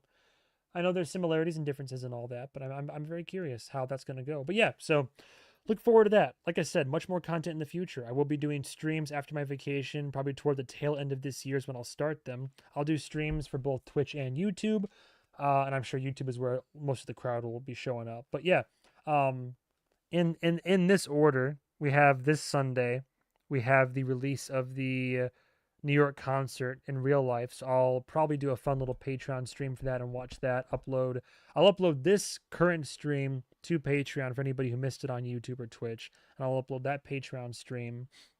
Um, well, shit, actually, I don't know if I can stream it because I don't know if I can download videos from Patreon or not. If I can, then I'll take that video file and I'll also upload it to YouTube. One way or another, it'll be on YouTube. But I'll do the reaction for the concert this Sunday. And then, of course, I'll be doing more reactions in general for the Collider interviews. I'm going to be watching the, I'm going to forget her fucking name. Jesus Christ. Autumn Brown. The Autumn Brown interviews as well. And then probably after the vacation, I'll get my hands on a copy of the book and I'll start doing live stream, casual, like whiskey in hand or cosmopolitan. I don't know. So I'll have like a nice drink and then I'll start doing long streams, maybe 2 or more hours at a time, where I will do a read through of Interview with the Vampire and compare, contrast, botch my way through the French language and see how it stacks up. But at the very least, I'll read that one. I don't know if it's safe yet to read any of the other books, but I will read that one. So rest assured, I'll be more in the know for sure. Any other comments? He must perform some of the concert, now infamously catastrophic gig. He didn't go into the details of this day. I would only hear of them later after the concert, after the mayhem. That'd be a crazy opening for season 4, is like the concert itself, if it's like pandemonium with a higher budget too. Because they did a pretty good job of disguising the budget in the end of the season by saying, "Oh, the crowd out there," as they're in the bus looking out from the bus at the the chaos and such. But you know, with a budget, we could actually show that shit. You probably want to avoid reading anything after the first one for now. Vampire Lestat book has stuff they may have yet to adapt. Okay, so I'll read the first book at the very least. And then yeah, expect to also see uploads of Darkwave reacting to Vampire Lestat, and with my second viewing thoughts tacked down at the end as per usual on Patreon, with some probably, truth be told, severely edited versions over on the YouTubes. But yeah, I'll stick with Interview with the Vampire, but I will read it. I will read through it because I do want to do that. I think I've also been recommended some videos of like interviews Anne Rice herself actually did. So all that to say, lots of content in the future to look forward to. But you know what? This was a solid 4 hours. So a fun 4 hour little retrospective. Hopefully this was good. It was very like I hope I was able to put this together in a fun, entertaining way. And we had some fun conversations and all that. There, as you can tell, there was no like formal or official structure to it, aside from like a general gist of what I wanted to do. But I always love the conversations that we all have, and I'm sure there'll be more in the comments after this goes up online. I really enjoyed listening to the album after I finally read The Vampire Lestat. Oh, that'll be cool to do eventually too. Yeah, needless to say, many rewatches in my future, especially when season 4 is on the brink of coming out. I plan on doing big boy streams that will go over all the first 3 seasons again. So a lot of vampire in my future. But anyway, yeah, hope this was enjoyable. Hope this was fun to watch. I appreciate everybody coming out, love and support on this random Monday evening. And if you couldn't catch the stream but you're watching the VOD afterwards, well, thanks. Hope you enjoy that as well. But I will upload a copy of this, of course, onto Patreon as per request for anybody who was unable to make it. Expect much more content. Frankly, I'm working on way too many way too many series right now, but some of them are coming to a close in the near future. But look forward to, if you're here, I can tell you as a little fun little surprise coming your way. But what I've started on Patreon that I will be putting on YouTube pretty soon, I have started the newsreader per request, and because I want more Sam Reed in my life and I love Anna Torv. And I have also started Widow's Bay because I've been told Widow's Bay is got a growing following. There's a community for it, that I would enjoy it, and I really hope it'll be. I'm hoping to find another sleeper hit as well, low key, but I'm enjoying it so far, very much so. But yeah, so those are 2 new shows headed your way. So that's a little thank you sneak peek as to what's coming up in the pipeline, in addition to Darkwave Surf's reaction to Vampire Lestat for anybody who chose to stick around this long. This was fun. Deuces. Good night. Points at YouTube comments. No spoilers. Yeah. The suspense of whether they're going to adapt an unadapted book. Oh, interesting. Godspeed. I had fun. Can't believe I was here for the whole thing. I need my morning coffee and banana. It'll be lunch now. Oh yeah, that's true. Where I am right now, it's 11:13 at night. So, but yeah. Thanks everybody for coming out. I feel like there's something more, but I don't know. Yeah, thanks for love and support. If you big thing, if everybody that watches this, if you really want to help support the channel, watch all the videos. Watch all of them. I know the vampire content is always alluring, but views and retention help across the board. Thank you for subscribing. Thank you for getting me to 7 a.m. for you. Damn, early morning stream. But yeah, retention and views help across the board. It's a big help for me, and I appreciate all love and support so far. But yeah, I have no plans on stopping or slowing down content in the near and elongated future. So expect lots of videos. I'm drowning. I'm waterboarding my editors with content right now, all things considered. So if you're on Patreon, thank you. If you're just on YouTube, thank you. Good night from Lonely Twitch. Yeah, for realsies. But yeah, thank you all for being here. Hope this was fun. There's many in there long. This is very true. Don't feel any obligation. I'm just saying in general, but I appreciate that. Thank you. Don't worry about the gaming ones. Honestly, the gaming ones, take it or leave it. Those are like 3-5+ hour streams. I don't expect anybody to have the patience for those. So, but yeah, I go down through the movie review catalog. Those could be fun. Watch old MovieMan cringe. Actually, on second thought, don't. But anyway. I gotta stop yapping eventually. Thank you all so much for being here.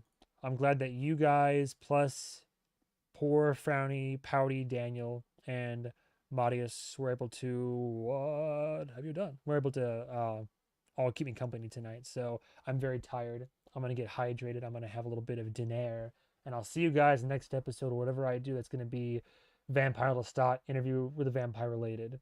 But yeah, have a good day. Have a good night. And as always, I don't know what I'm doing with my hands right now. Love you all. Goodbye, travelers.